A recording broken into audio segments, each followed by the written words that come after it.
Trainings को।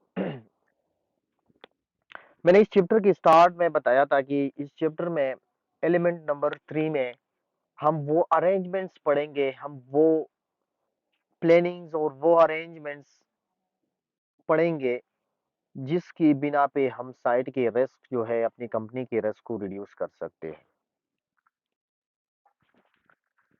तो उसमें स्टार्ट में हमने मुख्तलिफ चीज़ें जो है वो डिस्कस की, सेफ्टी कल्चर के हवाले से, फिर कम्युनिकेशन की, फिर कॉम्पिटेंट वर्कर हायर करना चाहिए।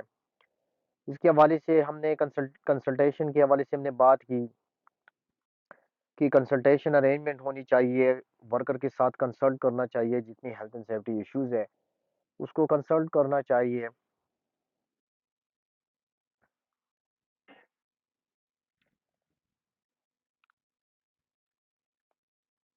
तो जी जो चीजें हम पढ़ रही हैं, जो प्लानिंग हम कर रही हैं, उन प्लानिंग की वजह से हमारी साइट के अंदर जो रिस्क है वो कम होगा। आज हम पढ़ेंगे कि ट्रेनिंग्स के क्या फायदे हैं और ट्रेनिंग्स हम किस तरह देंगे, क्या क्या क्या ट्रेनिंग में क्या क्या उनको बताएंगे, और किस वर्कर को और कौन कौन से ट्रेनिंग्स हम देंगे। तो health and safety training is planned formal process of acquiring and practicing knowledge and skills in relatively safe environment. Training has a dramatic effect on safety related behavior. अच्छा, ट्रेनिंग के हवाले से हम वर्कर को बताती है कि साइट के अंदर हैजर्ड्स क्या है, उसकी रिस्क क्या है, उससे आप किस तरह अपने आप को महफूज कर सकते हैं, क्या इंटरनेशनल स्टैंडर्ड है काम करने का, क्या कौन सा महफूज तरीका है इंटरनेशनल लेवल पे जो रिकॉग्नाइज है। ये सारी चीजें हम ट्रेनिंग में उनको बताते हैं। असल में ट्रेनिंग का जो मेन गोल होता है, मेन मकसद होता है, वो बिहेवियर चेंज करना है। यानी ट्रेनिंग से वर्कर की बिहेवियर चेंज हो सकती है, उनकी सोच चेंज हो सकती है, पॉजिटिव हो सकते हैं। और जब उनके बिहेवियर चेंज होते हैं तो उनके प्रैक्टिकल या काम करने का जो अंदाज है वो भी चेंज होगा और वो भी पॉजिटिव होगा। क्योंकि अब बिहेवियर और प्रैक्टिकल में डायरेक्ट रिलेशन है। अगर वर्कर की बिहेवियर पॉजिटिव है तो वो प्रैक्टिकली जब काम करेंगे वो पॉजिटिव तरीके से करेंगे। अच्छा, without training worker try to do their jobs. अब अगर हम वर्कर को ट्रेनिंग प्रोवाइड ना करें, हम उनको ट्रेनिंग ना दे, तो वर्कर दो तरीकों से, ट्रेनिंग के बगैर दो तरीकों से काम करेगा। पहला तरीका कॉपिंग अदर्स, दूसरों को देखकर, दूसरी साथियों को देखकर उनका तरीका अपनाएगा। वो जिस तरीके से काम करते हैं वही तरीका अपनाएगा। दूसरा क्या तरीका वो कर सकते हैं, doing the job the way they think is the best. दूसरा तरीका ये है कि वर्कर को अगर हम ट्रेनिंग ना दें तो वो इस तरीके से काम करेंगे, वो तरीका अपनाएंगे जिनको महसूस हो रहा है कि ये तरीका ठीक है। यानी वो तरीका अपनाएंगे ट्रेनिंग के बगैर जो उनको महसूस हो रहा है कि ये तरीका ठीक है। यानी अपनी जहन के अंदर उन्होंने एक तरीका बनाया हुआ है काम करने का, और वो सोच रही है कि ये तरीका, शायद कि ये तरीका ठीक हो। तो ट्रेनिंग के बगैर वो ये दो तरीके हैं, दो ऑप्शन है उनके पास काम करने का। या अपनी साथियों को देखकर उनका तरीका अपनाएंगे, या अपनी तरफ से कोई तरीका बनाएंगे और वो सोचेंगे कि जो जिस तरीके से मैं काम कर रहा हूं शायद ये तरीका ठीक हो। अब ये दोनों मेथड्स ट्रेनिंग के बगैर जो वर्कर अपना रही है, ये जरूरी नहीं कि ये स्टैंडर्ड के मुताबिक हो। और जब स्टैंडर्ड के मुताबिक नहीं है, वर्कर स्टैंडर्ड के मुताबिक काम नहीं कर रहा, तो इसका मतलब है कि वो एक्सेप्टेबल नहीं है और उसमें हादिसात के चांसेस हैं। तो ट्रेनिंग से हम उनको बताते हैं कि ये ठीक तरीका है, ये गलत तरीका है, अगर इस तरीके से ये काम करेंगे तो ठीक रहेगा, अगर इस तरीके से हटकर कोई और तरीका अपनाएंगे तो उसमें हादिसात होंगे और ये नुकसानात है उसकी। अगर आपने उसको ये नहीं बताया, मतलब ट्रेनिंग नहीं दी, तो वो क्या करेंगे, मजबूरन अपनी दूसरी वर्कर को देकर उनका तरीका कॉपी करेंगे, यानी उसकी नकल मारेंगे। और जरूरी नहीं है कि जिन लोगों से वो कॉपी कर रही है वही तरीका ठीक हो। दूसरी बात, वो अपनी ज़हन में एक तरीका बनाती है और सोचती है कि जो तरीका मैं अपना रहा हूँ, ये तरीका शायद ठीक हो। और वो भी ज़रूरी नहीं है कि वो भी स्टैंडर्ड के मुताबिक हो, क्योंकि साइड के अंदर आप स्टैंडर्ड अपनी तरफ से नहीं बना सकती, बल्कि इंटरनेशनल लेवल की जो स्टैंडर्ड है, जो तरीके है, जो काम करने का जो तरीका है इंटरनेशनल लेवल पे, उसके बगैर अगर मामूली सी भी आप कोई और काम तरीके से काम करेंगे, तो वो काबिल कबूल नहीं होता और उसमें आदिशात की चांसेस होती हैं। अच्छा, training help the worker to understand. Training से क्या होता है, इसका फायदा क्या होता है? वर्कर को ये मौका मिलता है ट्रेनिंग के, यानी ट्रेनिंग से वर्कर क्या जानते हैं? Hazard and risk. रिस्क क्या है, हेजर्ड क्या है, साइड के अंदर रिस्क क्या है, हेजर्ड क्या है, ये जानते हैं। Rules and precautions, health and safety की रूल्स, कवायद क्या है, प्रिकॉशन एहतियाती तदाबीर क्या है, ये ट्रेनिंग के जरिए उनमें ये नॉलेज आते हैं। इमरजेंसी प्रोसीजर्स क्या है? इमरजेंसी प्रोसीजर मतलब जब एक्सीडेंट होता है, आग लगता है, ब्लास्ट होता है, सैलाब आता है, एकदम मौसम खराब होता है, तो आपने क्या करना है, किस तरह अपने आप को बचाना है, ये ट्रेनिंग के जरिए हम उनको बताते हैं। Who to contact with concern, training से हम उनको ये भी बताते हैं कि साइड के अंदर अगर कोई मुश्किलात हो, कोई मसाइल हो, तो किससे आपने राबिता करना है और किस तरह आपने वो मसला सॉल्व करना है, किस तरह सॉर्ट आउट करना है। लिमिटेशन एंड रिस्ट्रिक्शन, ट्रेनिंग से वर्कर अपनी लिमिटेशंस और अपनी रिस्ट्रिक्शंस के बारे में जानते हैं। लिमिटेशन क्या है जी? लिमिटेशंस ट्रेनिंग के जरिए उनको बताते हैं कि इस काम का ये तरीका है, इस तरीके से आप ये काम करेंगे। जब हम उनको सिखाते हैं, काम का तरीका सिखाते हैं, तो वो सोचते हैं कि ये काम तो इस ट्रेनिंग के बगैर मैं इस तरीके से कर रहा था, मतलब मैं गलत कर रहा था। तो वो अपनी खामी उनको नजर आती है, जब ट्रेनिंग के बाद उनको अपनी खामी नजर आती है कि ये काम जब मैं पहले कर रहा था, तो ये तो मैं गलत कर रहा था। इसको कहते हैं कि अपनी लिमिटेशन वो जानते हैं। रिस्ट्रिक्शंस भी उनको पता चलता है। ट्रेनिंग के जरिए हम उनको बताते हैं कि ये काम आपने नहीं करना, इस पे पाबंदी है। इसको कहते हैं रिस्ट्रिक्शंस। यानी लेट्स सपोज अगर लाइसेंस आपके पास नहीं है, तो साइड के अंदर आप गाड़ी नहीं चला सकते। अगर आपके पास सर्टिफिकेट नहीं है, सर्टिफिकेशन नहीं है, तो आप क्रेन नहीं चला सकते। ये रिस्ट्रिक्शंस होता है। तो ट्रेनिंग के जरिए हम उनको उनकी लिमिटेशंस का पता भी चलता है, यानी उनके अंदर कितनी खामियां है, कितनी कमी है, और रिस्ट्रिक्शंस क्या है, साइड के अंदर मुझ पे पाबंदी कौन कौन सी है, कौन सी काम मैंने करना है, कौन सी नहीं करना। ये उनको ट्रेनिंग के जरिए हम बताते हैं। पर्सनल रिस्पॉन्सिबिलिटीज, ट्रेनिंग के जरिए हम उनको उनकी अपनी रिस्पॉन्सिबिलिटीज, जिम्मेदारियों के बारे में बताते हैं कि सेफ्टी के हवाले से वर्कर की रिस्पॉन्सिबिलिटीज और जिम्मेदारियां क्या है। Consequences of breaking rules including disciplinary procedure. Consequences कहते हैं, मैंने स्टार्ट में मैंने आपको बताया कि जब हम कोई जुर्म करता है और उस जुर्म की एक से ज्यादा सजा होते हैं, तो उसको कहते हैं कॉन्सिक्वेंसेज। तो ट्रेनिंग के जरिए हम उनको ये भी बताते हैं कि आपने अगर रूल्स तोड़े, साइड की कवायद और जवाबित अगर आपने तोड़ी, साइड की जो रूल्स और रेगुलेशंस है, अगर उसको आपने वायलेट किया, यानी उसकी आपको आपने उस रूल्स को नहीं माना, तो उसकी आपके खिलाफ कौन सी कार्रवाई की जाएंगी, ये भी हम उनको ट्रेनिंग ट्रेनिंग में उनको बताते हैं कि ये काम अगर आपने गलत किया, तो उसकी सजा क्या होगी, ये भी हम बताते हैं ट्रेनिंग में। तो ये ट्रेनिंग के फायदे हैं जो मिलते हैं। अच्छा, ट्रेनिंग अपॉर्चुनिटीज, इसका मतलब ये है कि किन किन मौकों पे हम ट्रेनिंग देंगे और कौन कौन से ट्रेनिंग्स हम देंगे। अब साइट के अंदर मुख्तलिफ ट्रेनिंग्स है, कौन कौन से ट्रेनिंग्स हम देंगे और किन किन मौकों पे हम देंगे। सबसे पहले आता है इंडक्शन ट्रेनिंग। इंडक्शन उस ट्रेनिंग को कहते हैं जब साइट के अंदर नए बंदे आते हैं, उनको नई नई जॉब लग जाती है, तो साइड पे या काम पे लगाने से पहले उनको ट्रेनिंग दी जाती है। उस ट्रेनिंग को कहते हैं इंडक्शन ट्रेनिंग। ट्रेनिंग के बगैर कोई भी बंदा साइट पे नहीं भेजा जाता, ख्वाह वो इंजीनियर हो, ख्वाह वर्कर हो, ख्वाह वो मैनेजर हो। इवन सेफ्टी ऑफिसर भी जब नए आते हैं साइट के अंदर, नए सेफ्टी ऑफिसर जब आते हैं, तो उनको भी ट्रेनिंग दी जाती है, और उस ट्रेनिंग को इंडक्शन ट्रेनिंग कहता है। यानी जॉब के स्टार्ट में जो ट्रेनिंग आप देते हैं, उनको इंडक्शन ट्रेनिंग देते हैं। Job change, new has reporting a change in job. Job आपकी वर्कर कि जॉब आपने चेंज की, यानी पहले एक वर्कर एक काम कर रहा था, आपने उसकी जॉब चेंज की, आपने उसके काम चेंज किया, तो आपको ट्रेनिंग देनी होगी। यानी पहले एक वर्कर था, वो आपके साथ मेसन में काम कर रहा था, मेसन के साथ काम कर रहा था, आपने उसकी जॉब चेंज की कि आज के बाद आप स्टील पैक्सर के साथ काम करेंगे, तो आपने उसको ट्रेनिंग देनी होगी। Process change, new hazard associated with the ways of working, आपने प्रोसेस चेंज की। प्रोसेस का मतलब ये है कि आपने इस काम करने का जो तरीका है वो चेंज किया, तो फिर ट्रेनिंग लाजमी है। यानी लेट्स सपोज पहले हम कंक्रीट जो है वो मैनुअली कर रहा था, बॉकेट के जरिए हम कंक्रीट कर रहा था।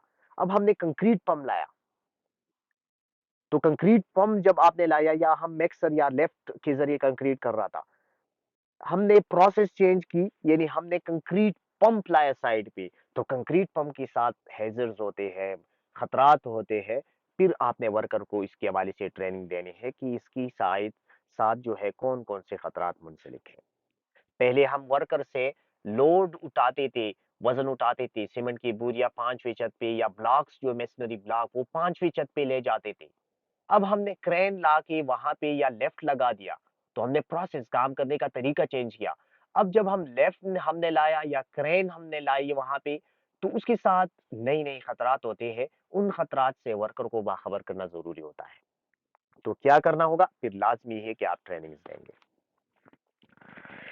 अच्छा जी, न्यू टेक्नोलॉजी टेक्नोलॉजी आपने चेंज की, साइड के अंदर नई मशीनरी आपने लाई, नई टेक्नोलॉजी आपने लाई, तो फिर वर्कर को ट्रेनिंग्स देनी होगी, क्योंकि नई टेक्नोलॉजी के साथ मुख्तलिफ हैजर्ड होते हैं, खतरात होते हैं। New legislation, application of new legislation, कानून में चेंजेस आए और उस कानून आपकी कंपनी के ऊपर लागू हो सकते हैं, तो फिर वर्कर को आप उस कानून यानी नए कानून के हवाले से आप उनको ट्रेनिंग देंगे। अच्छा जी, अब इंडक्शन ट्रेनिंग में क्या होता है? जो स्टार्ट जॉब की स्टार्ट में हम देते हैं इंडक्शन ट्रेनिंग, नई आने वाली वर्कर को जो ट्रेनिंग हम देते हैं जिसको इंडक्शन ट्रेनिंग कहते हैं, उस इंडक्शन ट्रेनिंग में हम वर्कर को क्या क्या बताएंगे? पहली बात, हेल्थ एंड सेफ्टी पॉलिसी के बारे में हम उनको बताएंगे कि हमारी कंपनी की हेल्थ एंड सेफ्टी पॉलिसी क्या है। दूसरी, इमरजेंसी प्रोसीजर क्या है, यहाँ पे अगर आग लग गया, सैलाब आ गया, कोई दूसरा खतरनाक गैस जो है वो लीक हुआ, ब्लास्ट हुआ, तो आपने क्या करना है। फर्स्ट एड कहाँ कहाँ पे है और कहाँ कहाँ पे फर्स्ट एड फैसिलिटीज है, ये बताएंगे। Safe site specific hazard and control, site के अंदर कंपनी के अंदर स्पेसिफिक कुछ खास खतरात कौन कौन से है, और उसकी प्रिकॉशंस एहतियाती तदाबीर क्या है, किस तरह आपने उन खतरात से अपने आप को महफूज करना है। जब आप काम करेंगे तो कौन कौन से खतरात का सामना करना पड़ सकता है आपको, और किस तरह आपने उन खतरात से अपने आप को महफूज करना है, ये हम इंडक्शन ट्रेनिंग में उनको बताएंगे जब वो नई जॉब पे आती है। तो इंडक्शन ट्रेनिंग, जब नई वर्कर आते हैं साइट के अंदर, हम उनको जॉब ट्रेनिंग देते हैं, इंडक्शन ट्रेनिंग देते हैं, तो उसमें ये चीजें हम उनको बताएंगे। अच्छा, और क्या बताएंगे, वेलफेयर फैसिलिटीज के हवाले से, आपकी पानी की पीने के पानी कहाँ है, वॉशरूम कहाँ है, मेस कहाँ है, एकोमोडेशन कहाँ पे है, ये हम उनको बताएंगे। मस्जिद कहाँ है। सेफ मोमेंट के हवाले से, सेफ मोमेंट सेफ हरकत, सेफ मोमेंट से मुराद ये है कि उनको बताएंगे कि आप जब साइड के अंदर मूवमेंट करेंगे, यानी साइड के अंदर आप जाएंगे, साइड के अंदर आप घूमेंगे फिरेंगे, तो आपने किस तरह मूवमेंट करना है। फुटपाथ पे जाना है, क्रॉसिंग पॉइंट पे आपने क्रॉस करना है रोड को, या अगर आप ड्राइवर है और ड्राइवर नई नई आई हुई है, उनको आप ट्रेनिंग दे रही है, तो आप उनको बताएंगे कि हमारी साइड के अंदर आप गाड़ी किस स्पीड से ज्यादा नहीं चला सकती, किस जगह पे आप गाड़ी रिवर्स कर सकती है, किस जगह पे आप नहीं रिवर्स कर सकते। आपने वन वे सिस्टम पे जाना है, टू वे सिस्टम पे जाना है, कहाँ कहाँ पे आपने पार्किंग करना है, कहाँ कहाँ पे आपने नहीं करना है, तो ये सारी हम उनको बताएंगे।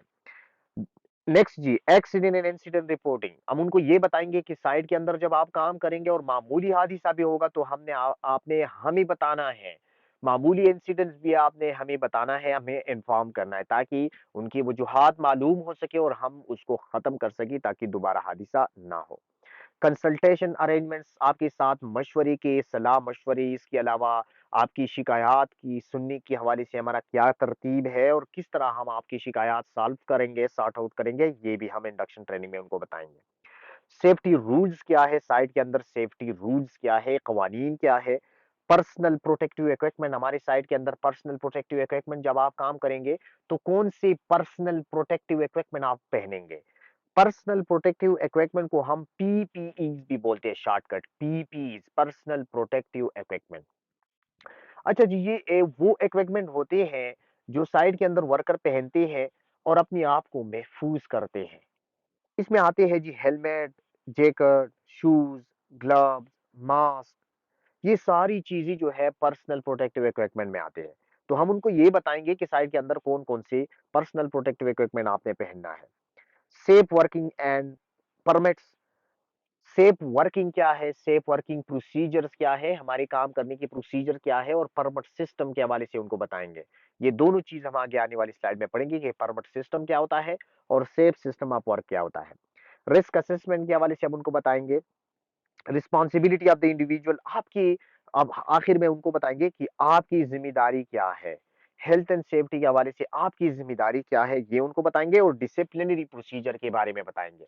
डिसिप्लिनरी प्रोसीजर कहते हैं कि अगर आप साइड के अंदर रूल्स नहीं मानेंगे, गलती करेंगे, वायलेशन करेंगे, सेफ्टी प्रिकॉशंस और सेफ्टी की जो एहतियाती तदाबीर है, अगर वो आप नहीं मानेंगे तो आपके खिलाफ कौन सी कार्रवाई होंगी, ये भी हम उनको आखिर में बताएंगे। तो ये सारी चीजें हम, नई नई जब साइट के अंदर वर्कर आते हैं तो ये सारी चीजें हम उनको बताते हैं। इनको कहते हैं इंडक्शन ट्रेनिंग। अच्छा, element 3.3 human factors which influence the safety related behaviour. Safety related behaviour से मुराद है कि वर्कर की हेल्थ एंड सेफ्टी के हवाले से उनका रवैया क्या है। यानी हेल्थ एंड सेफ्टी को उन वर्कर किन नजरों से देखते हैं और वो क्या रवैया अपनाते हैं हेल्थ एंड सेफ्टी के हवाले से। वो पॉजिटिव बिहेवियर अपनाते हैं यानी सेफ्टी को फॉलो करते हैं, या नेगेटिव बिहेवियर अपनाते हैं, सेफ्टी को फॉलो नहीं करता। उनका क्या रवैया है, उनका क्या बिहेवियर है। रिसर्च बता रही है कि साइट के अंदर या कंपनी के अंदर या सारी दुनिया के अंदर जितने भी हादिसात होते हैं, उन हादिसात का 60% हादिसात, दुनिया, सारी दुनिया में जो हादिसात होते हैं उनका 60% यानी 100 में से 60 हादिसात ऐसी है जो वर्कर के गलत रवैये की वजह से होती है। यानी उनको सब कुछ दिया जाता है कंपनी की तरफ से, ट्रेनिंग्स दी जाती है, सेफ्टी वाले होते हैं, उनको पीपीईज दी जाती है, सेफ सिस्टम ऑफ वर्क बनाए जाते हैं, लेकिन इन सारी चीजों के बावजूद वो काम जब करते हैं तो गलत रवैया अपनाते हैं, गलत तरीके से काम करते हैं, सेफ सिस्टम ऑफ वर्क या स्टैंडर्ड वो नहीं अपनाते, तो जिसकी वजह से हादसे होते हैं। अब दुनिया में जो हादिसात होते हैं, 100 में से 60 हादिसात ऐसे हैं जो वर्कर के अपने गलत रवैये की वजह से होते हैं।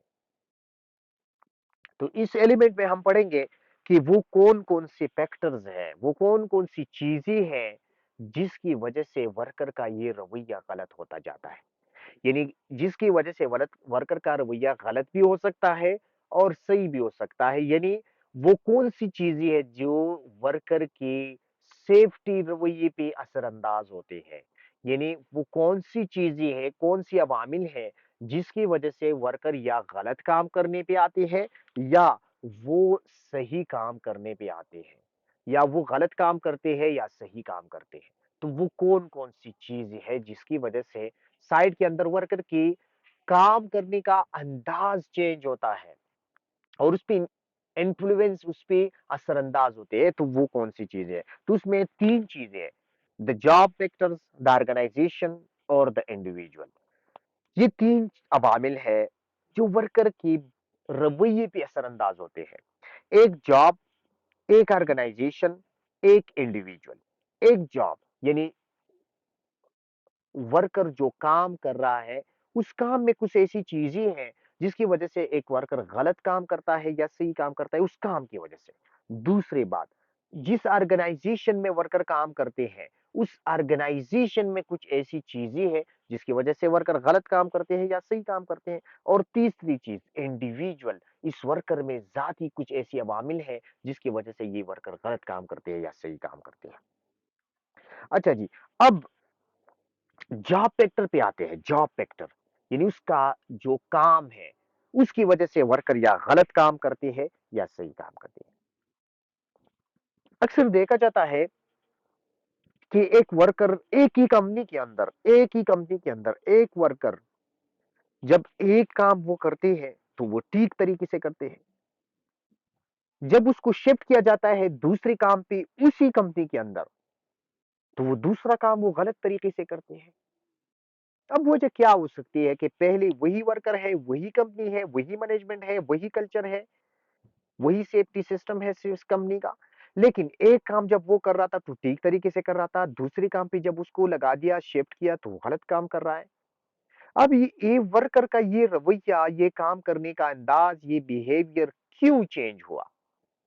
इसका मतलब ये है कि इस जॉब में, यानी जब आपने उसका जॉब चेंज किया तो इसमें कुछ चीजें है, कुछ अवामिल है, कुछ ऐसी है जिसकी वजह से ये वर्कर गलत काम पे आ गया।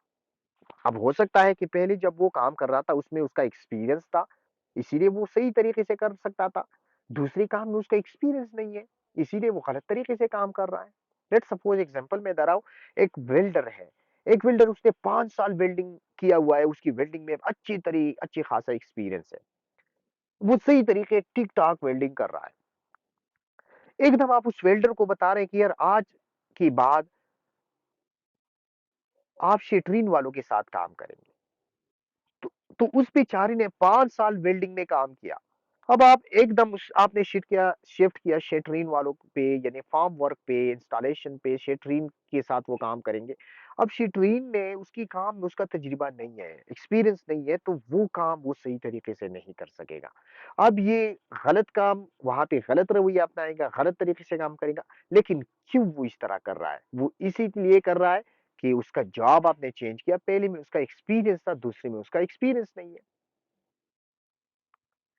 अच्छा जी, ऑर्गेनाइजेशन फैक्टर। एक बंदा है, वो एक कंपनी में काम कर रहा था, ठीक ठाक सेफ्टी फॉलो कर रहा था, safe system of work follow कर रहा था। अब उसने रिजाइन दे दी या किसी दूसरी कंपनी में उसकी जॉब हुई, दूसरी कंपनी में शिफ्ट हुआ, दूसरी कंपनी में वो गलत काम कर रहा है, गलत रवैया अपना रहा है। अब क्यों ऐसा हो रहा है? ये ऐसा भी हो सकता है कि पहली कंपनी में वो गलत काम कर रहा था, सेफ्टी को नजरअंदाज कर रहा था, दूसरी कंपनी में जब वो चला गया तो दूसरी कंपनी में वो सेफ्टी पे आ गया, सेफ्टी फॉलो कर रहा है, सही तरीके से काम कर रहा है। अब ये इसका बिहेवियर और काम करने का अंदाज क्यों चेंज हुआ? ये इसलिए कि इस ऑर्गेनाइजेशन में कुछ ऐसी अवामिल है जो मजबूर होकर वर्कर मजबूर होकर अपना रवैया चेंज किया। लेट्स सपोज पहले में वो इसीलिए सही काम कर रहा था कि वहां पे पॉजिटिव कल्चर था, वहां पे सेफ्टी अहमियत दे रहा था सेफ्टी को। दूसरे में इसीलिए नहीं कर रहा कि वहां पे पॉजिटिव कल्चर नहीं है, नेगेटिव कल्चर है, लोग सेफ्टी को अहमियत नहीं दे रहा। पीर प्रेशर जो है पहले में पॉजिटिव था, दूसरे में नेगेटिव है। तो ये इसीलिए होता है। इंडिविजुअल फैक्टर में वर्कर की जाति कुछ ऐसे वामिल होते हैं जिसकी वजह से वो गलत काम पे आते हैं। अब इंडिविजुअल में एक कंपनी के अंदर दो वर्कर है, एक ग्रुप के अंदर दो वर्कर है, एक वर्कर सेफ्टी फॉलो कर रहा है जबकि दूसरा वर्कर गलत तरीके से काम कर रहा है। एक ही कंपनी है, एक ही साइट है, एक ही सुपरवाइजर के अंडर काम कर रही है, एक ही टॉप मैनेजमेंट के अंडर काम कर रही है, लेकिन एक गलत काम कर रहा है, एक सही काम कर रहा है। अब जो गलत काम कर रहा है, उस बंदे में क्या ऐसी चीज है कि उसकी वजह से वो गलत काम कर रही है? ना तो उसमें ऑर्गेनाइजेशन का कुछ कसूर है, क्योंकि ऑर्गेनाइजेशन का होता तो पहले भी गलत काम कर रहा था। न काम जॉब में कुछ मसला है, टास्क में कुछ कोई मसला है, क्योंकि अगर उसमें कोई मसला होता तो पहला वाला भी गलत काम करता। इसका मतलब है कि जो बंदा गलत काम कर रहा है उसकी इंडिविजुअली कुछ ऐसी मसाइल है, इंडिविजुअली उसमें कुछ फैक्टर है जिसकी वजह से वो गलत काम कर रहे हैं। आया उसका एक्सपीरियंस नहीं है, उसके उस काम के हवाले से ट्रेनिंग नहीं है, परसेप्शन एटीट्यूड उसका पुअर है। तो ये कुछ अवामिल है जो कि उसके बिहेवियर पे असरअंदाज हो सकते हैं। अच्छा जी, ऑर्गेनाइजेशन पे आते हैं। ऑर्गेनाइजेशन में कौन-कौन से अवामिल हैं जो वर्कर की रवैया मुतासिर कर सकते हैं या वर्कर उसकी वजह से पॉजिटिव तरीका अपना सकते हैं या नेगेटिव? तो इसमें ऑर्गेनाइजेशन कल्चर है, अगर पॉजिटिव कल्चर है, नेगेटिव कल्चर है, तो अगर पॉजिटिव कल्चर है तो वर्कर नई ऑर्गेनाइजेशन में पॉजिटिव तरीके से काम करेगा, नेगेटिव कल्चर है तो गलत तरीका अपनाएगा। कमिटमेंट एंड लीडरशिप, अगर मैनेजमेंट की तरफ से कमिटमेंट है तो वर्कर पॉजिटिव रवैया अपनाएगा, कमिटमेंट नहीं है तो नेगेटिव तरीका। रिसोर्सेज अवेलेबल है, रिसोर्सेज है उनकी।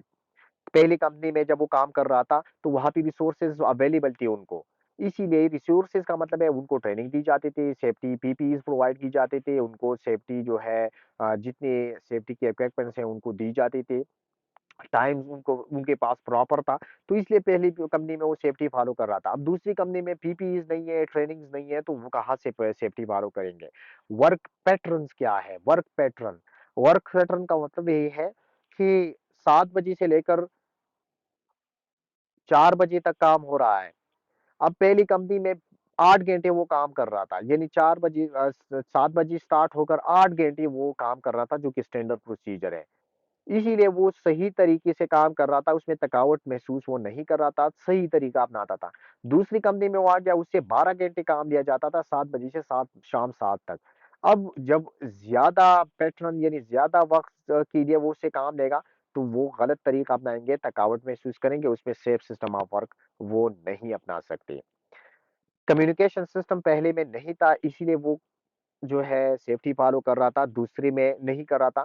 दूसरी में स्ट्रॉन्ग कम्युनिकेशन सिस्टम है, वर्बल भी है, रिटन भी है, ग्राफिक भी है, ट्रेनिंग्स भी है, टूल बॉक्स मीटिंग भी है, साइनेजेस भी लगी हुई है, पोस्टर्स भी है, नोटिस बोर्ड पे जो है रिटन कम्युनिकेशन लगाई गई है, वर्कर बाखबर है सब कुछ से, तो इसलिए वो सेफ्टी फॉलो कर रही है। लेवल ऑफ सुपरविजन से मुराद ये है कि जहाँ पे वर्कर के ऊपर अगर स्ट्रांग सुपरविजन नहीं है, कोई सेफ्टी वाला नहीं है, मॉनिटरिंग सिस्टम नहीं है, तो वो सेफ्टी फॉलो नहीं करेंगे। लेकिन जिस कंपनी के अंदर उसके ऊपर सेफ्टी वाली मौजूद है, स्ट्रांग होल्ड है उनका और डिसिप्लिनरी सजा का निज़ाम मौजूद है, तो वो सेफ्टी फॉलो करेंगे। पीर ग्रुप प्रेशर भी वर्कर के बिहेवियर असरअंदाज होते हैं। अगर पीर प्रेशर पॉजिटिव है, जो हमने पढ़ा है ऑलरेडी, पॉजिटिव पीर प्रेशर है तो वर्कर सही तरीके अपनाएंगे, नेगेटिव पीर प्रेशर है तो वर्कर नेगेटिव तरीके अपनाएंगे। कंसल्टेशन इन वर्कर इन्वॉल्वमेंट, कंसल्टेशन है अगर वहां पे उससे राय ली जाती है, उनके मसाइल हल की जाती है, तो वो सेफ तरीके से काम करेंगे। कंसल्टेशन और इन्वॉल्वमेंट नहीं है, यानी वर्कर से राय नहीं ली जाती, उनकी शिकायत नहीं सुनती, तो उसके उसकी जो है डिस्करेज होंगे, उसकी मोरल डाउन होगी और वो नेगेटिव तरीके अपनाएंगे, नेगेटिव बिहेवियर। ट्रेनिंग्स अगर है तो वर्कर पॉजिटिव तरीका अपनाएंगे, ट्रेनिंग नहीं है तो वर्कर अनसेफ बिहेवियर अपनाएंगे, क्योंकि ट्रेनिंग से वर्कर के बिहेवियर चेंज होते हैं और काम करने का अंदाज होता है चेंज होता है।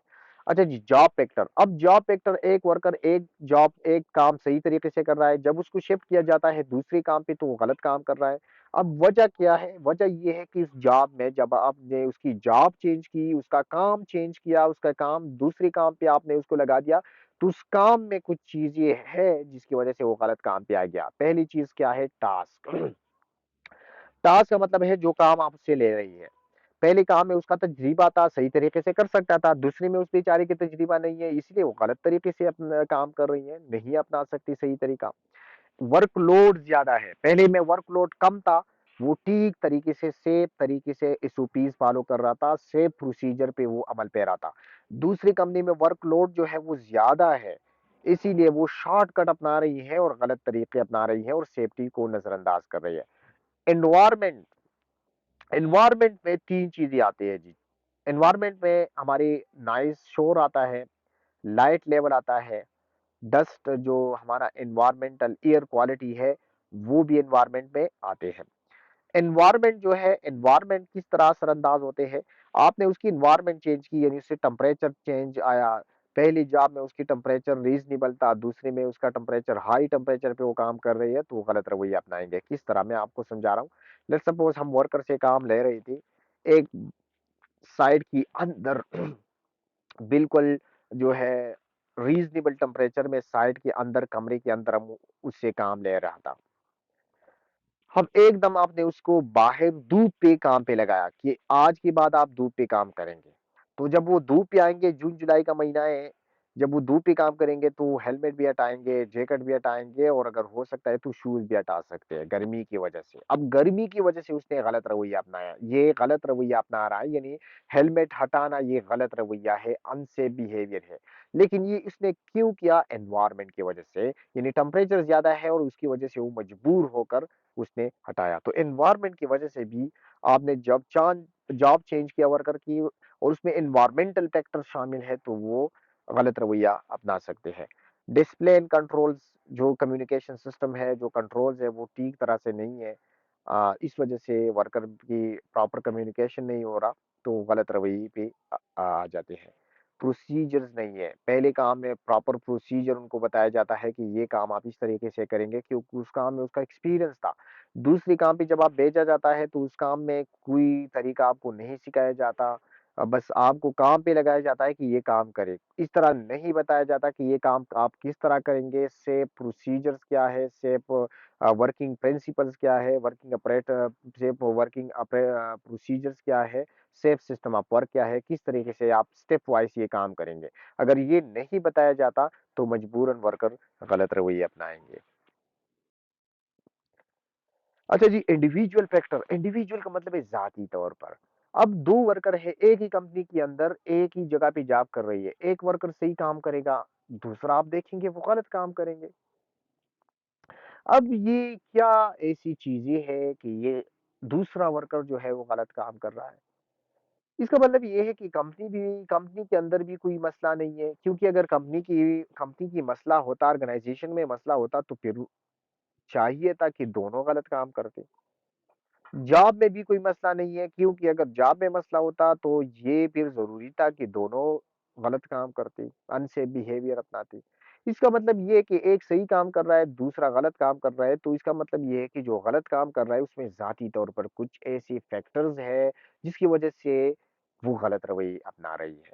तो वो कौन सी जाती फैक्टर्स है? एक सबसे पहली जो है कॉम्पिटेंसी, उसमें कॉम्पिटेंसी की कमी है। कॉम्पिटेंसी का मतलब है या तो उसका नॉलेज उस काम के हवाले से नहीं है, या तो एबिलिटी नहीं है उसकी फिजिकल और मेंटल, या ट्रेनिंग उसकी सही तरीके से नहीं है, उसने सही तरीके से उस काम के हवाले से ट्रेनिंग नहीं ली हुई, या उसका एक्सपीरियंस उस जॉब में नहीं है। पहले का ये चीजें है, पहले का नॉलेज भी है, एबिलिटी भी है, ट्रेनिंग भी है, एक्सपीरियंस भी है। पहले वर्कर में ये सारी चीजें मौजूद है, तब जाके वो सही काम कर रहा है। लेकिन दूसरा वर्कर जो गलत काम कर रहा है उसका या तो नॉलेज नहीं होगा, या उसका एबिलिटी नहीं होगी, या उसकी ट्रेनिंग प्रॉपर नहीं होगी उस काम में, या उसका एक्सपीरियंस नहीं है उस काम में, तो इसी वजह से वो गलत काम कर रहा है। दूसरी स्किल्स उसकी नहीं है, मेंटल स्किल्स और फिजिकल स्किल जो एक्सपीरियंस के साथ आती है। जब एक स्किल्स इंसान के अंदर डेवलप होते हैं तो वो हर काम सही तरीके से करते हैं।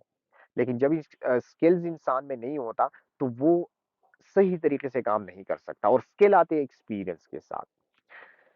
पर्सनैलिटी, अच्छा जी, उसकी पर्सनैलिटी ऐसी है कि वो रिस्की काम करते हैं। बाज़ इंसान ऐसे होते हैं, आपने देखा होगा अपने माशरे में, कि बाज़ लोग ऐसे होते हैं जो रिस्क लेते हैं, हर काम में वो रिस्क लेते हैं, वो नहीं डरते। यानी पैदाइशी तौर पर वो ऐसी उनकी पर्सनैलिटी ऐसी होती है कि वो रिस्की काम करते हैं, खतरनाक काम करते हैं, और वो डरती नहीं।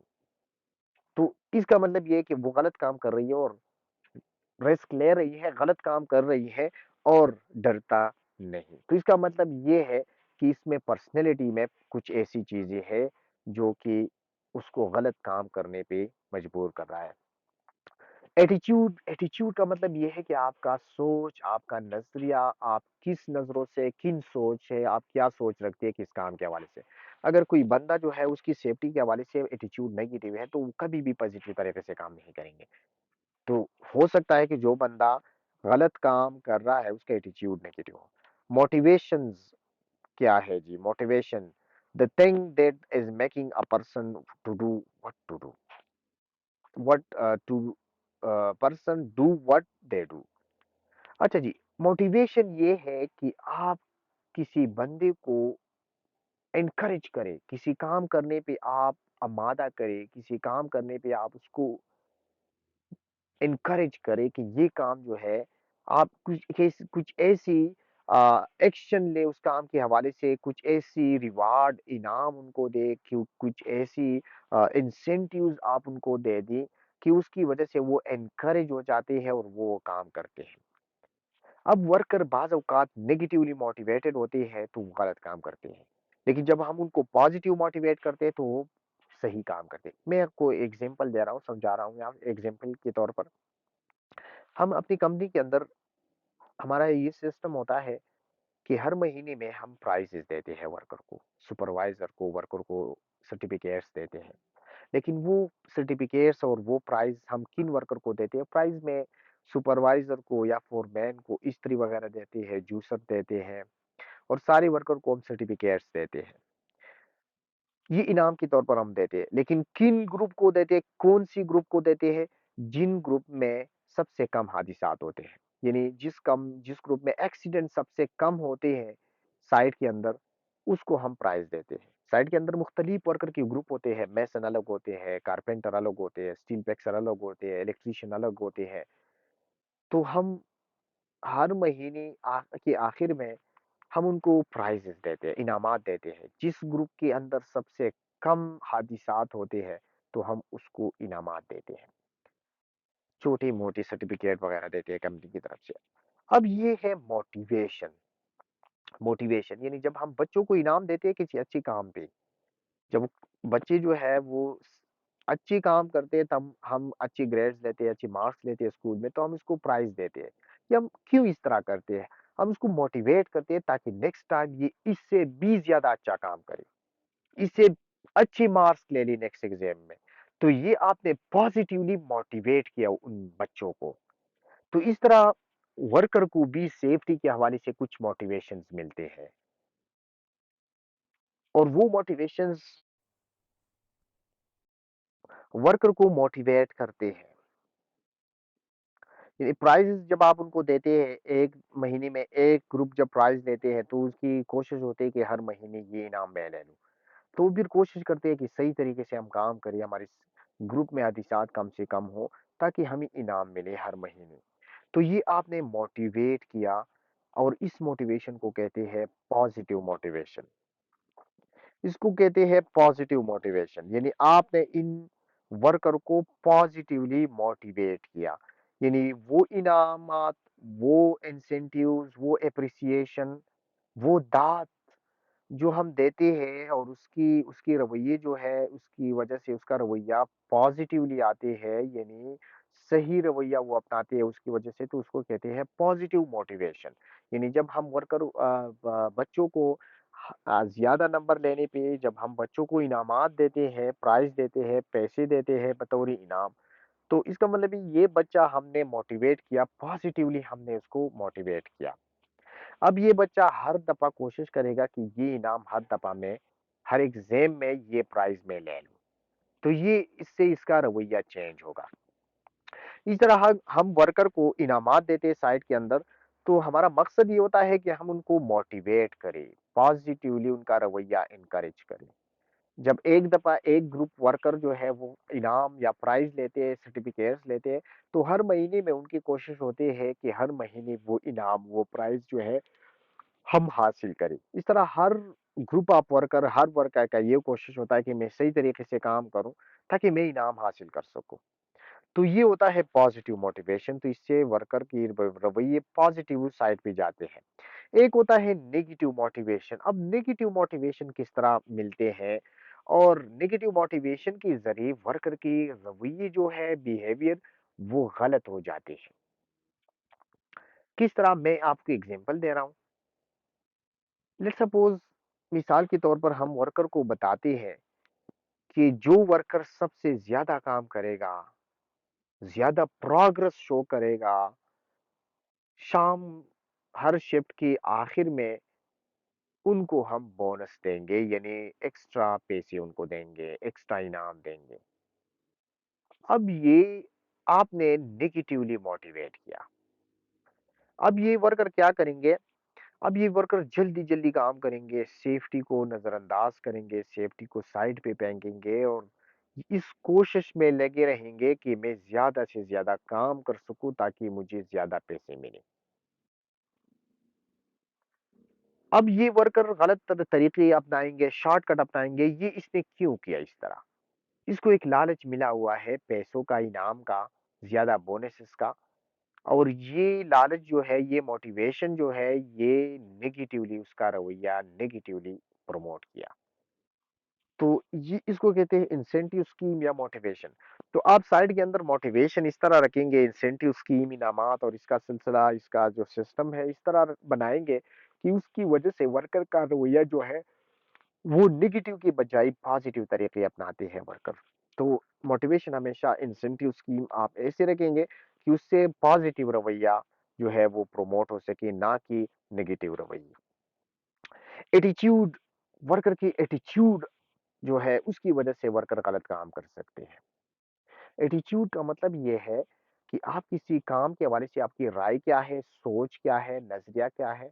अगर आप किसी चीज़ के हवाले से अच्छी सोच रखते हैं, पॉज़िटिव सोच रखते हैं, पॉज़िटिव तरीके से आप उसको देखते हैं, तो आपका काम करने का अंदाज़ भी सही होगा, पॉज़िटिव होगा। तो सोच, इंसान की सोच और उसका अमली जो काम है, वो उनके दरमियान डायरेक्ट ताल्लुक है। अगर किसी इंसान का सेफ्टी के हवाले से सोच सही है, तो उसका जो अमली जब वो काम करेंगे, तो वो ठीक तरीके से, सेफ तरीके से करेंगे।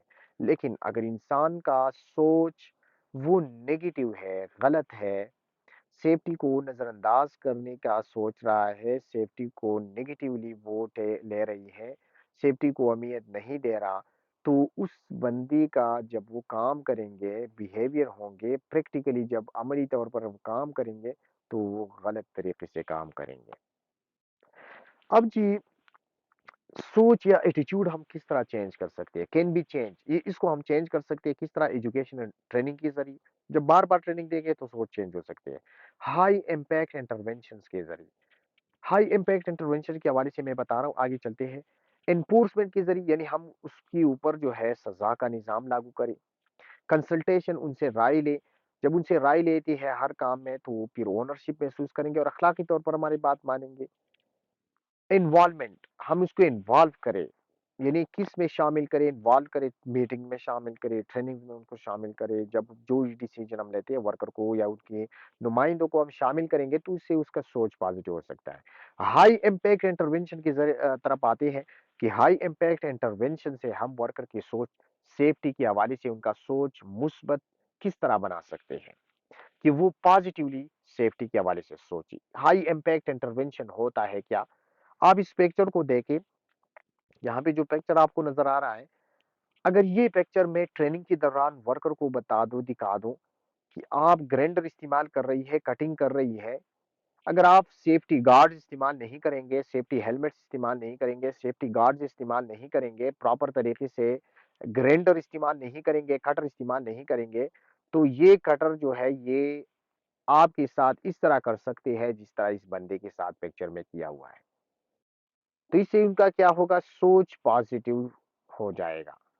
इस चीज़ की तरफ उनके दिलों में खदशा ज़ाहिर होगा और उसके वजह से वो पॉजिटिव तरीके अपनाएँगे, गलत काम से वो इज्तिनाब करेंगे फिर। इसको कहते हैं एवर्जन थेरेपी, भी कहते हैं इसको एवर्जन थेरेपी, और उसको कहते हैं हाई इम्पैक्ट इंटरवेंशन, इसको कहते हैं। तो फिर जब वो ग्राइंडर इस्तेमाल करेंगे, से काम करेंगे, तो वो सही तरीके से काम करेंगे। उसके सामने, उसके ज़हन में ये पिक्चर, ये तस्वीर मौजूद होगा कि ये काम हमारे साथ हो सकता है। इस तरह आप इसको भी देखें, आप इस पिक्चर्स में देखें, तो ये बंदा ग्राइंडर की वजह से ये ज़ख्मी हुआ है। प्रॉपर तरीके से वो ग्राइंडर इस्तेमाल नहीं कर रहा था। उसका कटर तोड़ कर इसको ज़ख्मी किया हुआ है। तो अगर हम इनको ये पिक्चर्स, इस तरह के पिक्चर्स दिखा दें कि अगर आप सेफ्टी फॉलो नहीं करेंगे, तो ये आपके साथ भी हो सकता है। तो इससे उनकी एवर्जन पैदा होंगे, यानी गलत काम से फिर वो इज्तिनाब करेंगे। तो इससे उनका सोच पॉजिटिव हम बना सकते हैं, ट्रेनिंग्स के ज़रिए बना सकते हैं, एनफोर्समेंट के ज़रिए यानी उनके ऊपर लागू कर सकते हैं, तो इसका रवैया, एटीट्यूड चेंज होंगे। रिस्क परसेप्शन क्या है? Perception is the way person brains interpret information sensed bye there senses. बाज़ औक़ात इस तरह होता है कि इंसान जो है वो सेफ्टी चाहता भी है, वो सेफ्टी फ़ॉलो करना चाहता भी है, वो सेफ्टी मानता भी है, उनका सोच भी पॉज़िटिव होता है, लेकिन वो फिर भी गलत काम करते हैं, उनसे गलत काम सरअंजाम होते हैं और हादसे का सामना करना पड़ता है। तो जब हम उनसे पूछते हैं कि ये काम आपने क्यों इस तरह किया, तो वो सोचते हैं यार मेरे दिमाग ने काम नहीं किया। तो इसको कहते हैं रिस्क परसेप्शन। यानी बाज़ औक़ात इंसान की जो दिमाग है और इंसान के जो सेंसेस, ऑर्गन है, आँख है, इंसान की नाक है, इंसान की जो सेंस ऑफ टच है, ये काम सही तरीके से नहीं कर सकता और इसकी वजह से इंसान जो है हादसे का शिकार होते हैं। ये हम बाज़ औक़ात आप देखते हैं, हम गाड़ी चलाते हैं, लेकिन गलत साइड पे जो है पार करते हैं या जो है हम गलती करते हैं ड्राइविंग के दौरान, दूसरी गलत साइड पे जो है वो ड्राइव करते हैं, वो हम क्यों इस तरह करते हैं? बाज़ औक़ात इस तरह इसी वजह से हम करते हैं कि हमारा रिस्क परसेप्शन नहीं होता। रिस्क परसेप्शन कम होता है, काम नहीं करता। हमारा दिमाग उस टाइम काम प्रॉपर तरीके से इन्फॉर्मेशन एनालाइज़ नहीं करता, चीज़ों का तजिया सही तरीके से नहीं कर सकता, तो इस वजह से हम हादसे का शिकार होता है। रिस्क परसेप्शन क्या है? हमारी आपने बायो में पढ़ा होगा, हमारी सेंसेस अर्गन जो है, वो जो चीज़ देखते हैं, महसूस करते हैं, तो पैगामात जाते हैं दिमाग को। सेंसरी न्यूरॉन के ज़रिए दिमाग को पैगामात जाते हैं, फिर दिमाग उस पे सोचते हैं और फिर नतीजा निकालता है कि ये तो भला चीज़ है, ये गरम है, ये जो है इसी वज़ह से करंट लग सकते हैं। फिर इंसान उसके मुताबिक जो है एक्ट करता है। यानी हम अंदर कमरे में जब हम बैठे होते हैं तो बाहर अगर कोई बंदा जो है वो बात कर रहा है, हमारी उसकी बात हमारे कानों में जाता है सबसे पहले और फिर कानों से दिमाग में। तो जब हम दिमाग हमारे कानों से वो फिर इन्फॉर्मेशन जाती है दिमाग में, तो हम अंदर बैठे होते हैं और हम सोचते हैं कि ये बाहर जो बंदा बात कर रहा है, ये कौन-सी बंदे की आवाज़ है। तो हम हमारी दिमाग उस पे काम करते हैं, एनालाइज़ करते हैं और फ़ौरन नतीजा निकालता है कि ये तो फलाँ बंदे का आवाज़ है। तो हम नतीजा निकालते हैं। इस तरह हम कोई बंदा देखते हैं आँखों से, तो हम सोचने सोचने लगती है कि ये बंदा तो कहीं पे मैंने देखा था।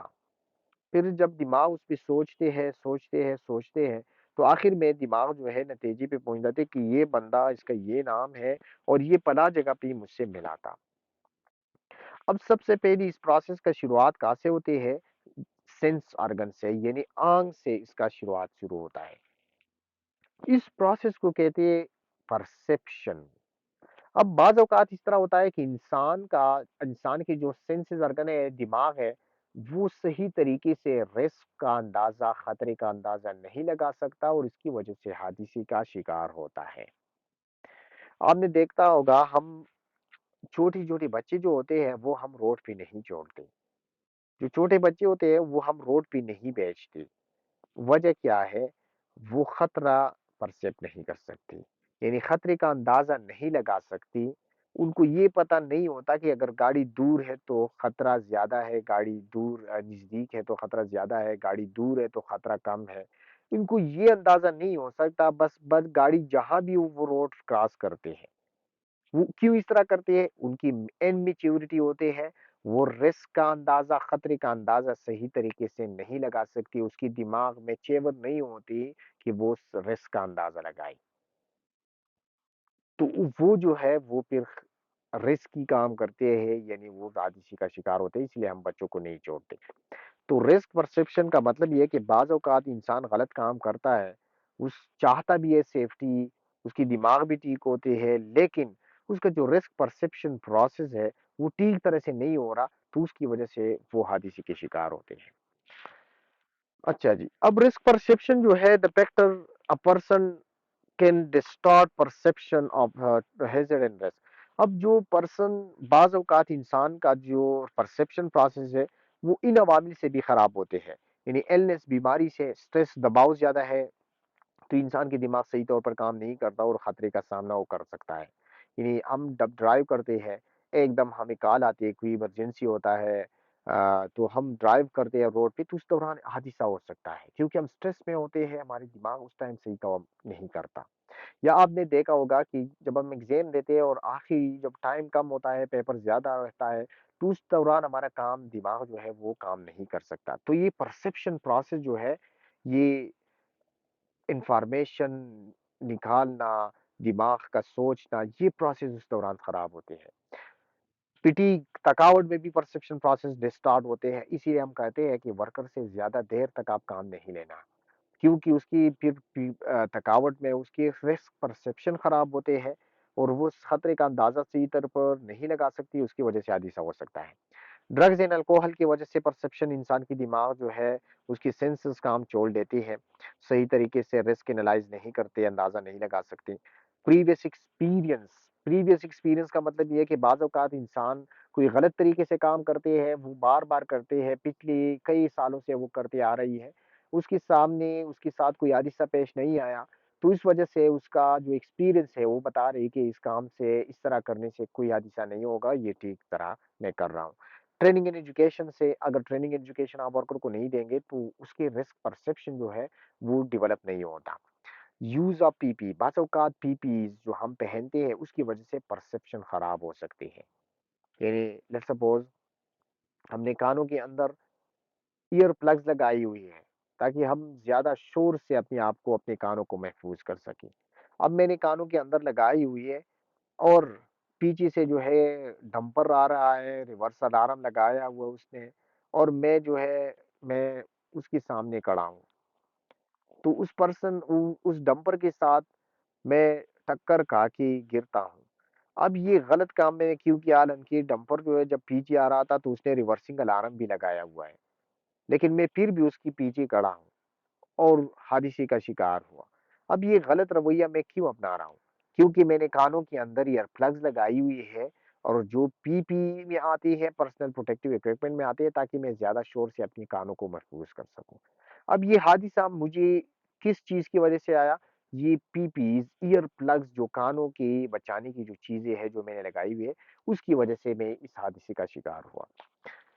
Work place condition, high noise level, work place condition बाज़ औक़ात जो है वो रिस्क परसेप्शन ख़राब करते हैं, जिस तरह की शोर लेवल ज़्यादा है तो हम जो अलार्म्स है, हम वार्निंग अलार्म नहीं सुन सकते।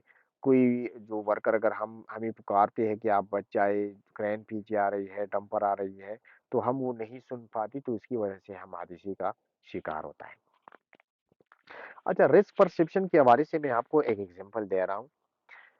रिस्क परसेप्शन यानी ये वो अमल होता है जब सेंसेस हवासे खमसा इंसान के जो हवासे खमसा है उससे स्टार्ट होते हैं और पैगामात जाते हैं दिमाग में फिर दिमाग उस पे सोचते हैं और नतीजा निकालते हैं। ये जिस तरह मैंने एग्जांपल आपको दी कि जब हम कमरे के अंदर बैठे होते हैं बाहर कोई बंदा बात कर रहा है तो हम देख के बगैर जब उसकी बात सुनते हैं तो हमें अंदाज़ा होता है कि ये पला बंदा है। क्योंकि कान जो है उसकी आवाज़ सुनते हैं और कान पैगाम पहुँचाते हैं दिमाग को और दिमाग उस पे सोचने लगती है कि ये बंदा, ये आवाज़ किस बंदे का है। तो फ़ौरन नतीजा निकालता है कि ये तो पला बंदा है।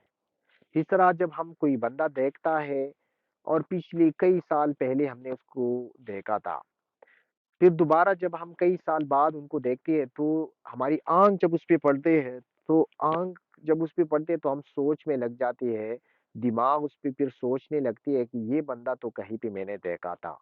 तो आखिर दिमाग जो एक नतीजा निकालता है कि ये तो पलाह बंदा है, पलाह जगह के रहने वाला है और ये पलाह जगह में मुझसे मिला था। ये होता है जी परसेप्शन प्रोसेस।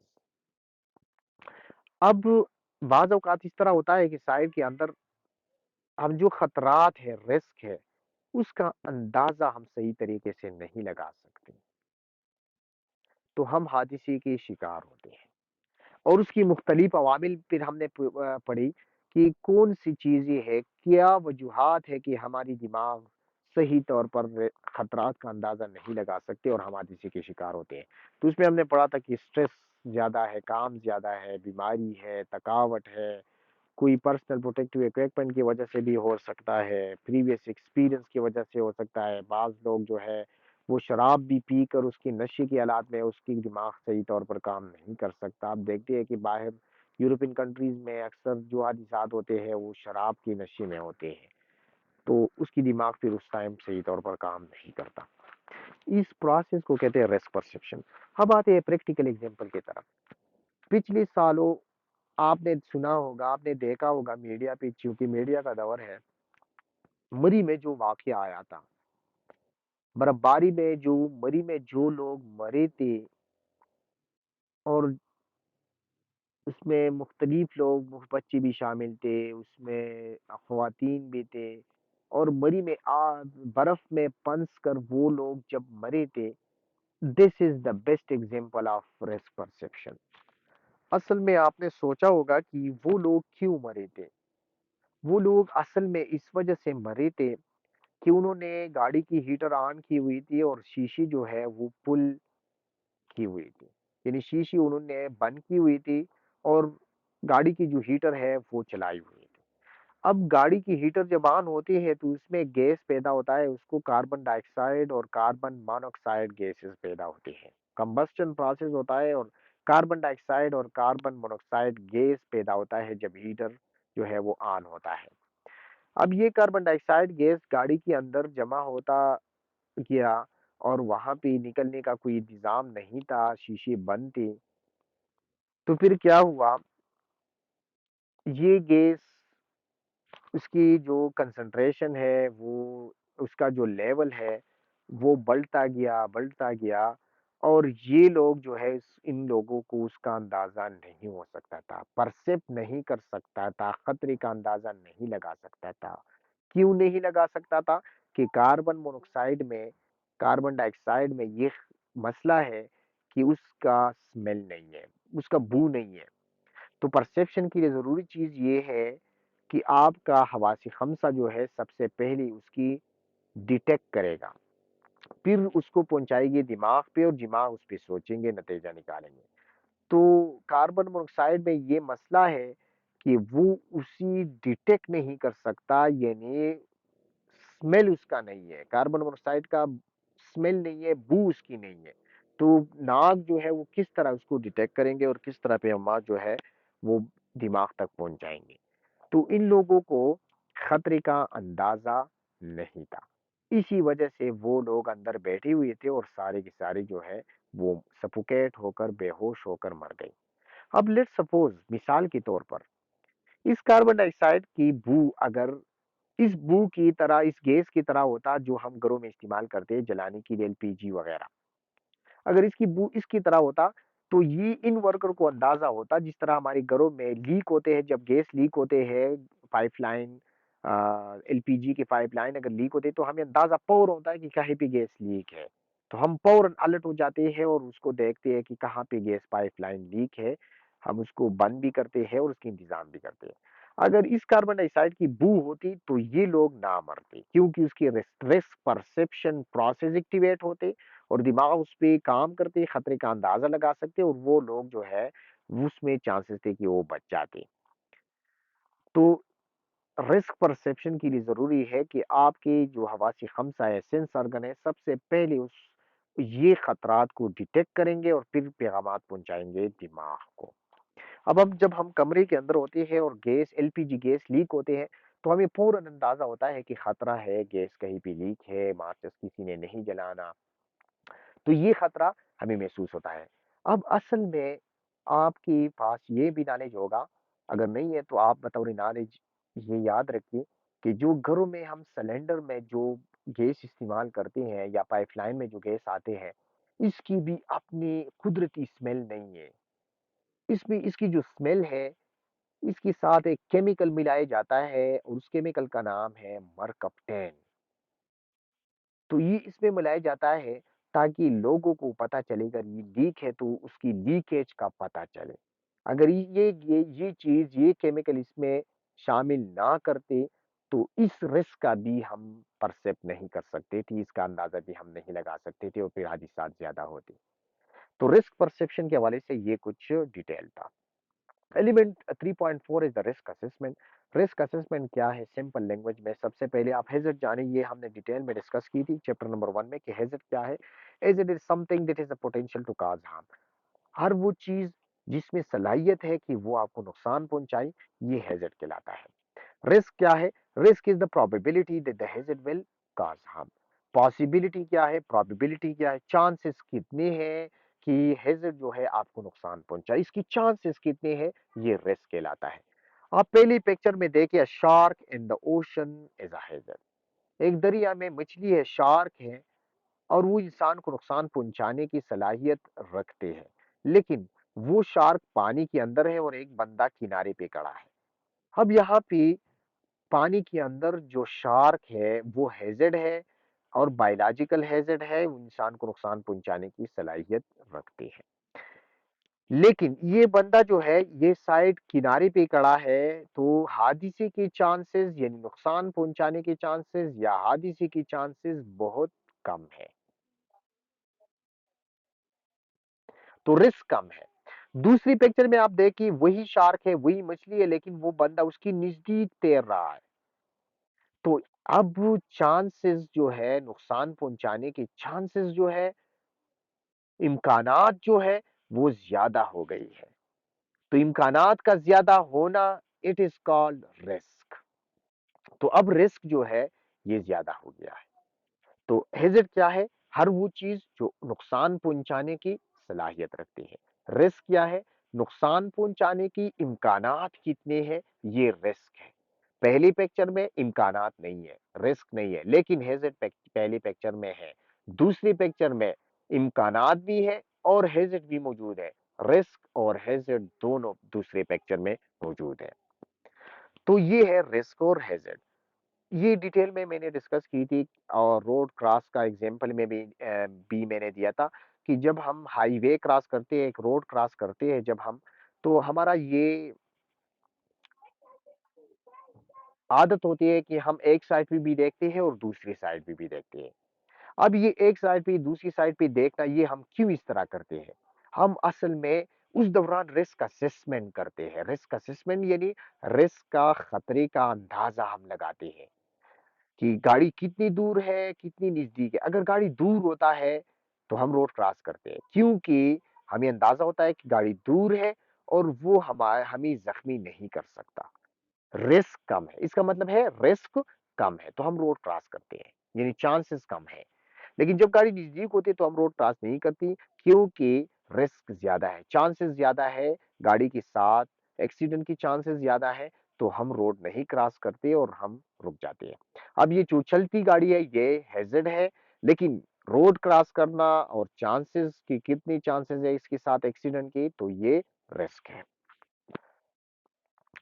अच्छा जी, की प्रेजेंस इन हैज़र्ड हैज़र्ड और रिस्क को हमने डिटेल में डिस्कस किया कि something that is the potential to cause harm.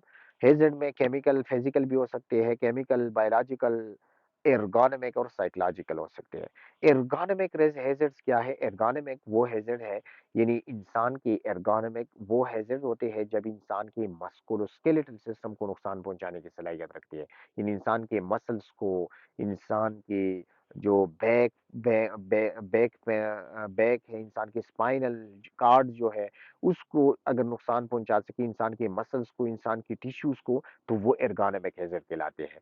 Ergonomic hazard, let's suppose हम एक कंपनी के अंदर काम कर रही है और वहां पे हम बैठी हुई है एक ही जगह पे, उस जहाँ पे हम बैठी हुई है, वहाँ पे एक स्टूल मौजूद है, चेयर नहीं है, सिर्फ स्टूल है, बैक रेस्ट नहीं है उसमें, सिर्फ एक स्टूल पे हम 8 घंटे काम कर रही है, उस पे बैठी हुई है।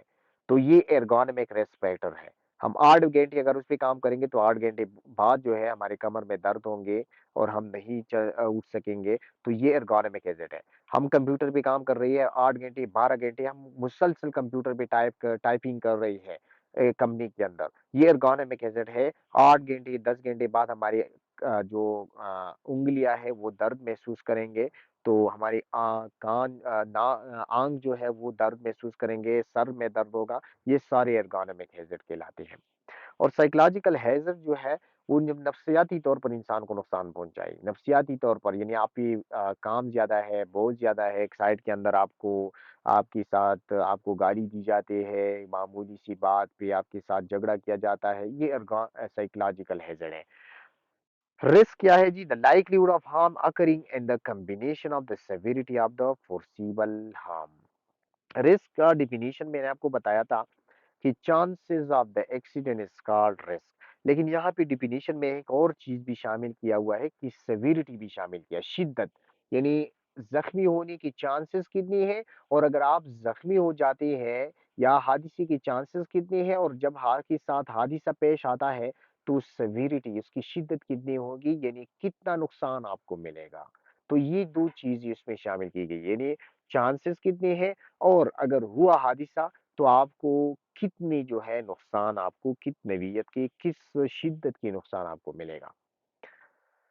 हैज़ार्ड कैटेगरी में फिजिकल में जो है इलेक्ट्रिसिटी, नॉइज़, वाइब्रेशन, ये फिजिकल हैज़ार्ड में, केमिकल में solvent, mercury, carbon monoxide, biological में कोविड-19, हेपेटाइटिस जो है, एर्गोनॉमिक में मैनुअल हैंडलिंग है। मैनुअल हैंडलिंग यानी हम अपनी जिस्म से कोई वज़न उठा रही है तो ये मैनुअल हैंडलिंग कहलाते हैं। रिपिटेटिव टास्क का वो मतलब है कि हम एक काम जल्दी-जल्दी जब करते हैं तो उसको रिपिटेटिव का टास्क कहते हैं। बार-बार एक काम करना, इसको रिपिटेटिव टास्क, जिस तरह कंप्यूटर पे टाइपिंग करना, ये रिपिटेटिव टास्क है। साइकोलॉजिकल हैज़ार्ड में जो है स्ट्रेस आते हैं, वायलेंस आते हैं, झगड़ा वगैरह, वायलेंस में झगड़ा आता है, गाली-गलौज देना, ये वायलेंस में आते हैं। अच्छा, relationship between incident and types. अब हैज़ार्ड क्या है, यहाँ पे आप देखिए, हैज़ार्ड हमने बताया कि hazard is something with a potential to cause harm. वो चीज जिसमें नुकसान पहुंचाने की सलाहियत होती है वो हैज़ार्ड कहलाते हैं। अब ये यहाँ पे आप देखिए ईंट है और ऊंचाई पे वो लूज पड़ी हुई है, तो ये एंड किसी भी वक़्त गिर सकती है और जब ये गिरेंगे और किसी के ऊपर जो है ये हिट करेंगे, किसी की सर के ऊपर लगेंगे, किसी के जिस्म के ऊपर लगेंगे, तो उसको नुकसान मिलेगा। तो ये जो है हैज़ार्ड है। नियर मिस क्या है? नियर मिस नियर मिस वो हादिसा होता है जिसमें नुकसान पहुँचाने की सलाहियत होती है, लेकिन हमें किस्मत बचाती है, तो इसको कहते हैं नियर मिस।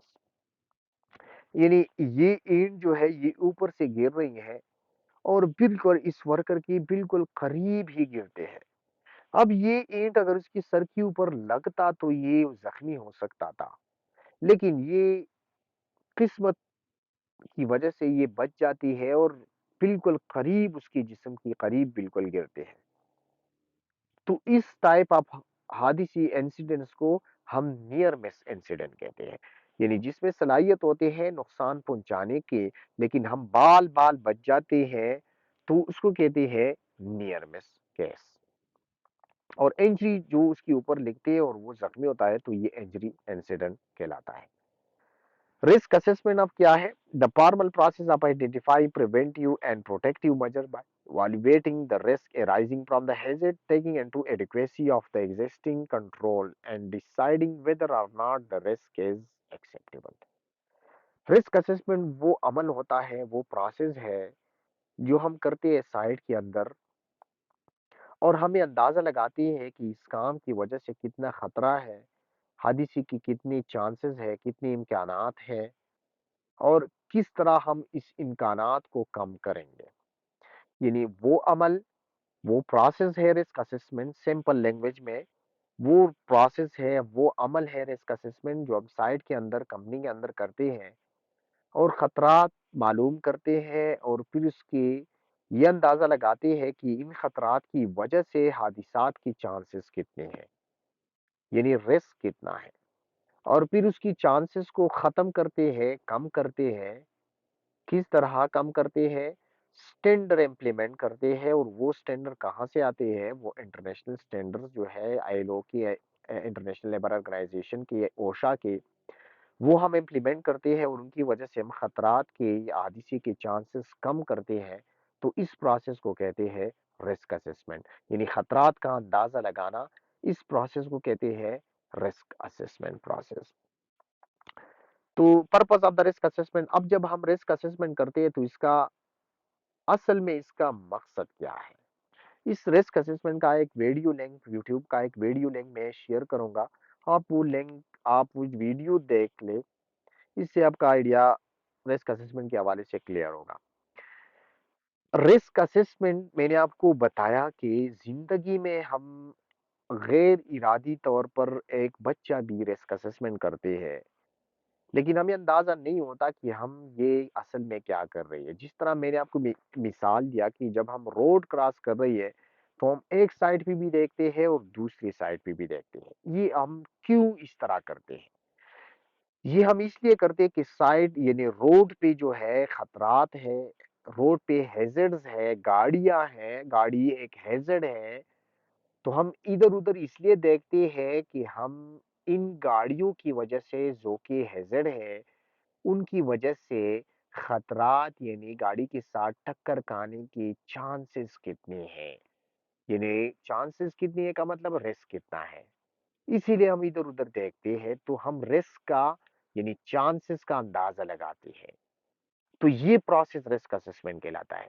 अब जब खतरात की चांसेस, हादिसात की चांसेस ज्यादा है अगर, तो हम क्या करते हैं रिस्क असेसमेंट में, इसको कंट्रोल करते हैं, कम करते हैं इसकी चांसेस को। यानी लेट्स सपोज मैं जा रहा हूँ साइट के अंदर रिस्क असेसमेंट कर रहा हूँ, एक जगह पे मैंने देखा कि बिजली की तार खाली है। अब बिजली की तार जब खाली है तो इसका मतलब ये है कि इसकी वजह से चांसेस ज्यादा है, यानी इसकी वजह से रिस्क ज्यादा है। चांसेस ज्यादा का मतलब रिस्क ज्यादा है। अब इसके अंदर बिजली जा रही है और बिजली एज फिजिकल हैजर्ड। अब ये तार जो है खाली है तो इसका मतलब ये कि चांसेस ज्यादा है कि किसी बंदे को इसकी वजह से करंट लगे। तो चांसेस ज्यादा का मतलब रिस्क ज्यादा है। अब ये रिस्क मैंने कम करना है, यानी इसकी चांसेस को मैंने कम करना है। तो ये चांसेस मैं किस तरह कम करूंगा, या ये तार मुकम्मल तौर पर तब्दील करूंगा, या मैं इससे इंसुलेशन टेप जो है इसकी गिर जो है इसके ऊपर चढ़ा दूंगा और इंसुलेशन टेप की से ये कवर करूंगा। तो जब मैं इंसुलेशन टेप से ये कवर करूंगा तो खतरात यानी हादसे करंट लगने के चांसेस मैंने कम की, यानी रिस्क ऑफ द इलेक्ट्रोकाशन या risk of the electrical accident मैंने कम किया। इस प्रोसेस को कहते हैं रिस्क असेसमेंट। अब रिस्क असेसमेंट का पर्पस क्या है, मकसद क्या है? डेथ और पर्सनल इंजरी को बचाने के लिए, दूसरी लॉस इंसिडेंट्स से बचाने के लिए वर्कर को, ब्रीचेस ऑफ द स्टिट्यूट ला कानून तोड़ने से बचने के लिए, यानी कानून अभी बताते हैं कि आपने रिस्क असेसमेंट करना है, अपने वर्कर को महफूज करना है। The cost of the loss यानी माली नुकसान से बचने के लिए, क्योंकि हादसा जब इससे होंगे तो इससे हमारी माली नुकसान मिलेंगे हमें, तो इससे बचने के लिए हम रिस्क असेसमेंट करते हैं। 5 steps of the risk assessment. Risk assessment की 5 स्टेप्स है, यानी 5 स्टेप्स में हम रिस्क असेसमेंट करते हैं। पहला स्टेप क्या है? Identify the hazard. सबसे पहला स्टेप जो है हैजर्ड्स को आइडेंटिफाई करना, मालूम करना। दूसरा स्टेप क्या है? Identify the people who might be harm and how. लोगों को मालूम करना कि इस खतरात की वजह से, इस रिस्क की वजह से, इस हैजर्ड की वजह से कौन लोग मुतासिर हो सकते हैं और किस तरह मुतासिर हो सकते हैं। तीसरी चीज, evaluate the risk and decide the precautions। Risk को evaluate करना, यानी रिस्क का अंदाजा लगाना कि कितना रिस्क है इस हैजर्ड्स की, कितनी रिस्क है। ये याद रखिए, हर हैजर्ड्स की रिस्क होते हैं, हर हैजर्ड की रिस्क होते हैं। यानी बिजली हैजर्ड है, अब बिजली के रिस्क होते हैं, यानी बिजली की वजह से करंट लगने की चांसेस कितने हैं, इसको कहते हैं रिस्क। अब कंट्रोल अगर प्रॉपर है तो रिस्क कम होगा, यानी बिजली की तार बिल्कुल ठीक ठाक है तो ये कंट्रोल है, तो रिस्क कम होगा, खतरा कम होगा, करंट लगने की चांसेस कम होगी। तो तीसरी स्टेप में हमने खतरा, रिस्क जो है उसको एवालुएट करेंगे, इसको कैलकुलेट करेंगे। चौथी step, record the significant finding, यानी 3 स्टेप में हमने जो कुछ किया इसको रिटन फॉर्म में, डॉक्यूमेंट फॉर्म में, तहरीरी फॉर्म में इसको तैयार करेंगे, लिखेंगे। और पांचवा स्टेप जो है, रिस्क असेसमेंट हम अपडेट करेंगे, रिवाइज करेंगे। हर साल हम रिस्क असेसमेंट रिवाइज करेंगे ताकि हमारी साइट के अंदर किसी भी खतरात जो है, कोई भी खतरात ना हो, इसीलिए हम हर साल हमने रिस्क को, रिस्क असेसमेंट को हमने रिवाइज करना है, अपडेट करना है। Identify the hazard. अब आइडेंटिफाई हैजर्ड, पहला स्टेप रिस्क असेसमेंट का है कि आपने हैजर्ड मालूम करना है कि हैजर्ड क्या है, यानी वो कौन सी चीज है जिससे हमें नुकसान मिल सकता है। सबसे पहला ये स्टेप है कि कौन सी चीजें है जिसकी वजह से हमें नुकसान मिल सकती है, वो कौन सी चीजें हैं। तो सेफ्टी हैजर्ड भी कल मालूम करेंगे हम, और हेल्थ हैजर्ड भी हम मालूम करेंगे। तो सेफ्टी हैजर्ड में क्या क्या हैजर्ड है, कौन कौन सी सेफ्टी हैजर्ड है? वर्क एट हाइट, काम, ऊंचाई भी काम करना, ये सेफ्टी हैजर्ड है, इसे किसी भी वक्त आप गिर सकते हैं। फॉलिंग ऑब्जेक्ट, ऊपर से कोई चीज गिरता है, किसी बंदी के ऊपर गिरता है, ये हैजर्ड है। मूविंग व्हीकल, चलती गाड़ियां, मशीनरी, इलेक्ट्रिसिटी, केमिकल्स है। लो ऑक्सीजन कंसंट्रेशन है, ऑक्सीजन की साइड के अंदर हम काम कर रहे हैं, वहां पे ऑक्सीजन की कमी है, 19.5% से अगर ऑक्सीजन कम है तो वहां पे हम काम नहीं कर सकते, वहां पे वो हैजर्ड फिर काउंट की जाती है, उसकी वजह से फिर हादसा हो सकता है। डीप वाटर, गहराई में पानी है, फायर एंड एक्सप्लोजन, आग और जो है या धमाका। एनिमल, एनिमल भी हैजर्ड में आते हैं, सांप वगैरह। वायलेंस, वायलेंस, झगड़ा साइड के अंदर, गाली देना, ये साइकोलॉजिकल हैजर्ड्स है। अच्छा, हेल्थ हैजर्ड भी वो है, हेल्थ हैजर्ड भी हम कंसिडर करेंगे कि जो हमें जिस्मानी तौर पर नुकसान पहुँचा सकते हैं, यानी हमारी जिस्म को नुकसान पहुँचा सकते हैं, इसकी वजह से हमें कोई बीमारी लग सकती है, तो वो हेल्थ हैज़र्ड कहलाते हैं। और हेल्थ हैज़र्ड फिज़िकल की शक्ल में भी हो सकते हैं, यानी फिज़िकली हमें कोई बीमारी लग सकती है, यानी पेट्रोल अगर जिस्म के ऊपर लगती है, तो इससे एक बीमारी, स्किन की बीमारी इससे लगती है, उसको कहते हैं डर्मेटाइटिस या एलर्जी लगती है। केमिकल फॉर्म में कोई हैज़र्ड है, उससे बीमारी लगती है, जिस तरह हाइड्रोजन सल्फाइड से कैंसर वाक़ई हो सकते हैं, सिलिकोसिस सलेका से सिलिकोसिस वाक़ई हो सकते हैं। बायोलॉजिकल हैज़र्ड जिससे कोई बीमारी वाक़ई हो सकती है, कोविड-19 से हमें, कोरोना से हमें, कोविड-19 जो वायरस है, उससे हमें कोविड-19 की बीमारी हो सकती है। एर्गोनॉमी, हम कोई ऐसे काम कर रहे हैं कि वहाँ पे हम रिपीटेडली वो काम कर रहे हैं और उससे हमें बीमारी लगती है, यानी हम बोझ उठा रहे हैं, वज़न उठा रहे हैं, इससे हमें कमर की बीमारी लगती है और हम अच्छा जी, साइकोलॉजिकल हैज़र्ड्स जो है वो साइकोलॉजिकली नफ्सियाती तौर पर हम डिप्रेशन का शिकार हो सकते हैं, उसकी वजह से बीपी या जो दिल की बीमारी है वो भी हो सकती है। तो ये वो हैज़र्ड है जो इंसान की सेहत को नुकसान पहुँचाए, तो वो हेल्थ हैज़र्ड कहलाते हैं। हैज़र्ड आइडेंटिफिकेशन मेथड, अब सबसे पहला हमारा स्टेप जो है रिस्क असेसमेंट का, वो हैज़र्ड का मालूम करना, कि साइट के अंदर आपको कम से कम ये मालूम हो जाए कि हैज़र्ड क्या है, किस तरह हम ऐसी चीज़ों को हम किस तरह निकालेंगे जो हमें नुकसान पहुँचाने की सलाहियत रखते हैं। या ऐसी चीज़ों को हम किस तरह मालूम करेंगे कि इसकी वजह से एनी टाइम हादसा हो सकता है और हमें नुकसान पहुंचा सकते हैं। या ऐसी चीज़ें हम किस तरह मालूम करेंगे कि एक काम हम साइट के अंदर एक काम कर रही है और उस काम के दौरान कौन से खतरात हो सकते हैं, कौन सी ऐसी चीज़ें हैं जिसकी वजह से इस काम के दौरान हमें हादसे का सामना करना पड़ सकता है और हम शिकार हो सकते हैं। तो ये पहला स्टेप है हमारा रिस्क असेसमेंट का। तो हैज़र्ड यानी खतरात हम 4 तरीकों से हम मालूम कर सकते हैं। पहला जो है टास्क एनालिसिस है, वो हम डिटेल में आने वाली स्लाइड में मौजूद है, ये एक-एक करके हम पढ़ेंगे। Analysis job components before the job start, हम जो भी काम करते हैं, उस काम को हम एनालाइज़ करते हैं, उसकी तज्ज़िया करते हैं कि ये काम तो मैं कर रहा हूँ, लेकिन जब ये मैं कर रहा हूँ, तो उसमें कौन-कौन से खतरात हैं और कौन-सी नुकसानात जो है इसके हैं, कौन-सी मुश्किलात मुझे आ सकते हैं, और कौन-सी मुश्किलात की वजह से मैं मुतासिर हो सकता हूँ। तो उसको कहते हैं जॉब एनालिसिस। लेजिस्लेशन, कानून, स्टैंडर्ड जो है, डॉक्यूमेंट्स, वो हमारे पास एक गाइडेंस है और उससे हमें अंदाज़ा हो सकता है कि साइट के अंदर कौन से खतरात हैं। जिस तरह अभी मैंने बताया कि स्टैंडर्ड ये है कि जहाँ पे ऑक्सीजन की कंसंट्रेशन जो है वो 19.5% से कम है, तो वहाँ पे आप काम नहीं करेंगे। क्योंकि इसकी वजह से इंसान में बेहोशी वगैरह ये चीज़ें हो सकती है, इंसान मर भी सकता है। तो अब ये हमें एक स्टैंडर्ड बता रही है, एक लेजिस्लेशंस है, कानून है, एक डॉक्यूमेंट मौजूद है, जो हमें ये बता रही है कि यहाँ पे ऑक्सीजन की कंसंट्रेशन अगर 18 से 19.5 से कम है, तो ये खतरा है। अब हम अगर मैयर करेंगे ऑक्सीजन को, अगर 19.5 से कम है, तो इसका मतलब है कि ये खतरा है। अब ये नॉलेज हमें कहाँ से पता चला कि ये खतरा है? स्टैंडर्ड से, डॉक्यूमेंट से। Manufacture information operating handbook, chemical safety datasheets. Manufacture handbook का मतलब ये है, जो मशीनरी हम खरीदते हैं, आपने देखा होगा कि जो मशीनरी, इलेक्ट्रॉनिक इक्विपमेंट हम खरीदते हैं या कोई इलेक्ट्रॉनिक डिवाइस हम खरीदते हैं, तो या इवन कि जो बड़ी-बड़ी मशीनरी होती है, उनके पास एक छोटा-सा बुकलेट होता है, कंपनी की तरफ से आती है। और उसमें सारा डिटेल होता है कि इस मशीनरी की ये हैज़र्ड है, खतरात है, ये इस मशीनरी को आप चलाएँगे, तो इसमें ये हादिसात आ सकते हैं।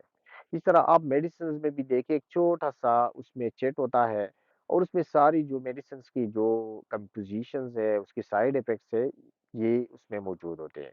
इस तरह हम साइट के अंदर, कंपनी के अंदर जो केमिकल्स इस्तेमाल करते हैं, बाहर से लाते हैं, जितनी भी केमिकल्स हम इस्तेमाल करते हैं किसी कंपनी के अंदर, तो कंपनी की जहाँ से हम केमिकल खरीदते हैं, उस कंपनी से एक छोटा-सा एक डॉक्यूमेंट आता है उसमें, और उसमें उस केमिकल की सारी डिटेल उसमें मौजूद होते हैं कि ये केमिकल आपने किस तरह इस्तेमाल करना है, कौन-सी पीपीईज़ आपने इस्तेमाल करनी है, किस तरह ये केमिकल आपने इस्तेमाल करना है और इसकी खतरात क्या है, किस तरह आप ये स्टोर करेंगे। उस डॉक्यूमेंट को कहते हैं मटेरियल सेफ्टी डेटा शीट। तो ये हमारे पास एक जो है स्टैंडर्ड है और उसकी वजह से हम जो है खतरात जो है मालूम कर सकते हैं।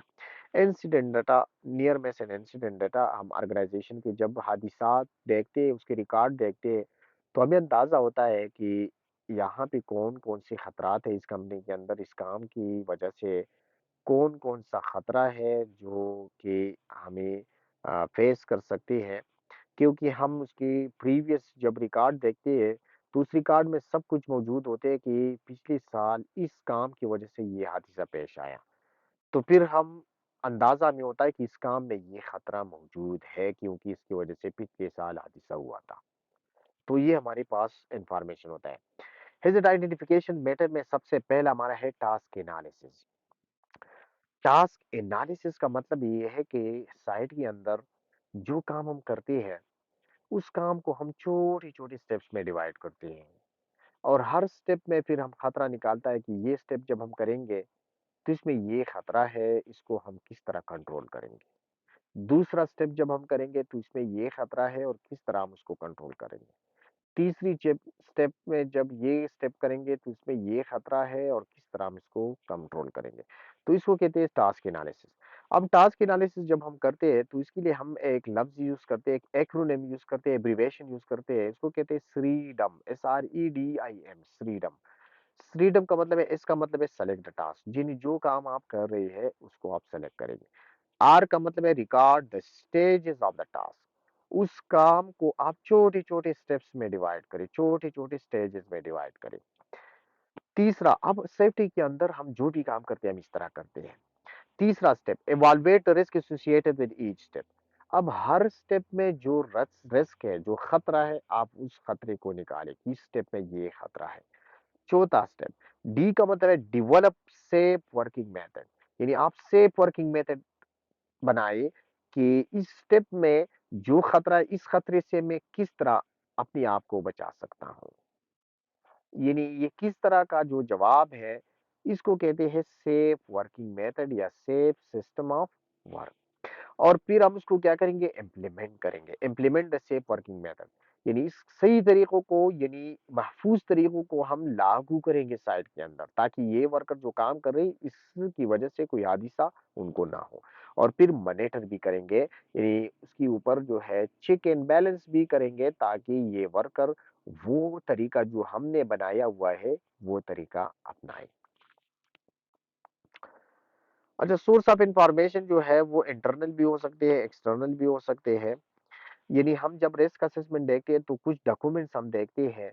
उन डॉक्यूमेंट्स, बाज़ डॉक्यूमेंट्स ऐसे हैं जो हम ऑर्गेनाइजेशन के अंदर देखते हैं, उनको इंटरनल कहते हैं। बाज़ ऐसे हैं जो बाहर से हमें इंफॉर्मेशन देते हैं, वो एक्सटर्नल होते हैं। तो इंटरनल में एक्सीडेंट रिकॉर्ड है, इल हेल्थ एब्सेंस रिकॉर्ड है, मेडिकल रिपोर्ट्स है, प्रीवियस रिस्क असेसमेंट है, पिछले मेंटेनेंस रिपोर्ट्स है, इंस्पेक्शन रिपोर्ट्स है, ऑडिट एंड इन्वेस्टिगेशन रिपोर्ट है, सेफ्टी कमेटी मिनट्स है। तो ये इंफॉर्मेशन जब हम देखेंगे, तो इससे हमें अंदाजा होगा कि इस ऑर्गेनाइजेशन के अंदर, इस कंपनी के अंदर कौन-कौन सी खतरात हैं। ये सारे के सारे डॉक्यूमेंट्स हमें निशानदेही करते हैं उन खतरात की। इससे हमें आसानी होगी कि इस साइट के अंदर कौन से खतरात हैं। और एक्सटर्नल, बाहर से कुछ ऐसी रेफरेंस है, बाहर से कुछ ऐसी डॉक्यूमेंट्स है, जो कुछ ऐसे रेफरेंस है, कुछ ऐसी सोर्सेज है, जो हमें हमारी रिस्क असेसमेंट यानी खतरात निकालने में हमारी मदद करते हैं साइट के अंदर। वो कौन से नेशनल लेजिस्लेशन है, कवानीन है, क्योंकि कवानीन के स्टैंडर्ड जब हमारे पास होता है, तो हमें अंदाजा होता है कि ये स्टैंडर्ड कवानीन के खिलाफ है, और जब खिलाफ है, तो इसका मतलब ये है कि इसमें हादिसे के चांसेस है, तो ये खतरा है, हैजर्ड है। अप्रूव्ड कोड ऑफ प्रैक्टिसेस, हर काम करने का जो इंटरनेशनल तरीका होता है, वो भी हमारे पास एक स्टैंडर्ड है। अगर उसके मुताबिक लोग चल रहे हैं कंपनी के अंदर, तो इसका मतलब है खतरा नहीं है। अगर उसके मुताबिक लोग नहीं चल रही, तो इसका मतलब ये खतरा है, हैजर्ड है।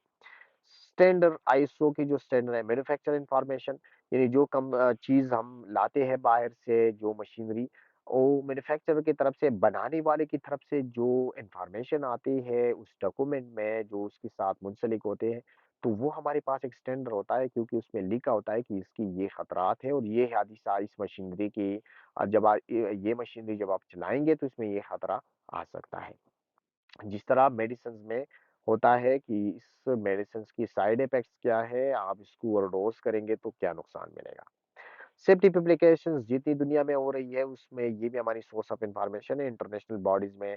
जो आईएलओ है, एचईसी है, ओशा है, डिपार्टमेंट ऑफ लेबर है, वर्ल्ड सेफ्टी ऑर्गेनाइजेशन है, ब्रिटिश अमेरिका बीएससीएसपी है, board of certified safety professionals America की। ये सारे इंटरनेशनल बॉडीज है जो हमें हैजर्ड्स के हवाले से बताते हैं और रिस्क के हवाले से बताते हैं। तो इनकी जो रेफरेंस है उसको हम यूज करते हुए ही अपनी कंपनी के अंदर खतरात का अंदाजा बआसानी लगा सकते हैं। Identify the people at risk. अब दूसरा स्टेप जो है रिस्क असेसमेंट का, वो हम उन लोगों को भी आइडेंटिफाई करेंगे जो कि खतरात जो कि खतरे में है। रिस्क असेसमेंट जो रिपोर्ट हम बनाते हैं तो उनमें उन लोगों की निशानदेही भी जरूरी है जिसको नुकसान मिल सकते हैं और जो रिस्क में है। तो उसमें हम मेंटेनेंस स्टाफ को कंसिडर करेंगे, क्लीनर्स को, कंट्रैक्टर्स को, विजिटर्स को, मेंबर ऑफ पब्लिक को भी हम कंसिडर करेंगे कि किन किन लोगों की वजह से साइट के अंदर जो मखसूस खतरात है, किन किन लोगों जो कौन कौन सी लोग जो है उसकी वजह से मुतासिर हो सकते हैं। और उन सब लोगों को हमने पैगाम फिर पहुंचाना है, कम्युनिकेट करना है कि आपको ये खतरा है, साइट के अंदर इस हैजर्ड की वजह से आपको ये खतरा है। Identify the people at risk, vulnerable group of individual. अब बाज लोग ऐसे होते हैं कंपनी के अंदर कि वो वल्नरेबल होते हैं। वल्नरेबल का मतलब ये है कि आम लोगों की निस्बत उनके लिए खतरा ज्यादा होता है, रिस्क ज्यादा होता है, तो वो वल्नरेबल शुमार की जाती है। वल्नरेबल का मैं आपको एग्जांपल दे रहा हूँ। ये जो कोविड-19 की जो वैक्सीन आई, तो ये वैक्सीनेशन सबसे पहले अबाउट 60 लोगों को लगाई गई, यानी जिनकी उम्र 60 साल से ऊपर थी उन लोगों को ये वैक्सीन लगाई गई थी सबसे पहले। ये उन्होंने इस तरह क्यों किया? ये इसीलिए किया कि 60 साल से ऊपर के जो लोग हैं वो वल्नरेबल ग्रुप में आते हैं। यानी उसको भी कोरोना जो है वो आसानी से उनको लग सकते थे और जब उनको लगती तो उनको बुरी तरह मुतासिर करती, क्योंकि उनका जो सेहत था, उनकी बुढ़ापे की वजह से, एज की वजह से उनका इम्यूनिटी सिस्टम कमज़ोर था। तो बीमारियों का शिकार भी ज़्यादा उम्र के लोग होते हैं और उसकी वजह से ज़्यादा जो एजेड लोग थे कोविड की वजह से वो ज़्यादा मरे थे। तो इसी ग्रुप्स को वल्नरेबल ग्रुप कहते हैं। अब वल्नरेबल ग्रुप में हमारी कंपनी के अंदर कौन-कौन से लोग आ सकते हैं? यंग वर्कर आ सकते हैं। अब यंग वर्कर जो है, जो लेबर हमारे पास होते हैं, जो यंग होते हैं, जिनकी उम्र ज़्यादा नहीं होती, 18 साल से कम उम्र के लोग जो है वो यंग में आते हैं। यंग लोग इसीलिए वल्नरेबल होती है कि उसकी परसेप्शन कम होते हैं, वो खतरे का अंदाजा नहीं लगा सकते। उसकी एनर्जेटिक वो लोग एनर्जेटिक होते हैं और वो एक काम करते हैं, अगरचे वो काम जो है बहुत उसमें खतरा बहुत ज्यादा होता है, लेकिन फिर भी वो लोग वो काम करते हैं क्योंकि वो खतरे का अंदाजा नहीं लगा सकते। तो जब नहीं लगा सकते तो हादसे का शिकार होते हैं। जिस तरह मैंने एग्जांपल दिया कि हम बच्चों को रोड पे नहीं छोड़ते, क्यों नहीं छोड़ते? क्योंकि बच्चे जो है वो खतरात का अंदाजा नहीं लगा सकते, का मतलब है कि वो रिस्क परसेप्ट नहीं कर सकते, रिस्क का अंदाजा नहीं लगा सकते। इसीलिए वो वल्नरेबल बच्चे भी वल्नरेबल ग्रुप में आते हैं।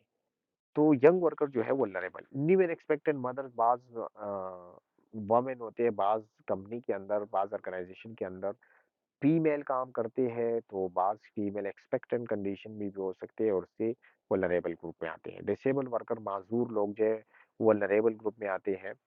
यानी लेट्स सपोज़ 5वीं छत पे आप काम कर रहे हैं, आपके ऑफिस है, उसमें एक बंदा है व्हील चेयर इस्तेमाल कर रहा है। उस दौरान आग लगता है तो ये व्हील चेयर का जो बंदा है, जो माज़ूर है, वो आग से अपने आप को किस तरह बचाएँगे? यानी ये वल्नरेबल ग्रुप में आते हैं। तो आपने कंपनी की फिर ज़िम्मेदारी है कि वल्नरेबल ग्रुप के लिए इंतज़ाम करे। लोन वर्कर, वो वर्कर जो अकेले काम करते हैं, तो वो भी खतरे में ज़्यादा होते हैं। जो मेंटेनेंस करते हैं, सफाई करते हैं, सिक्योरिटी गार्ड है, ये सारे लोग लोन वर्कर में आते हैं, यानी अकेले ये काम करते हैं। अब अकेलेपन में ये लोग खतरात उनके लिए खतरात ज़्यादा होते हैं। तो रिस्क असेसमेंट में दूसरा स्टेप है कि लोगों को आइडेंटिफाई करना, फिर वल्नरेबल ग्रुप को जो लोग ज़्यादा खतरे में होते हैं, आपने उनको भी आइडेंटिफ़ाई करना है। अच्छा, तीसरा step evaluating the risk and deciding the controls, ये कल इंशाल्लाह हम पढ़ेंगे, आज के लिए ये काफ़ी है।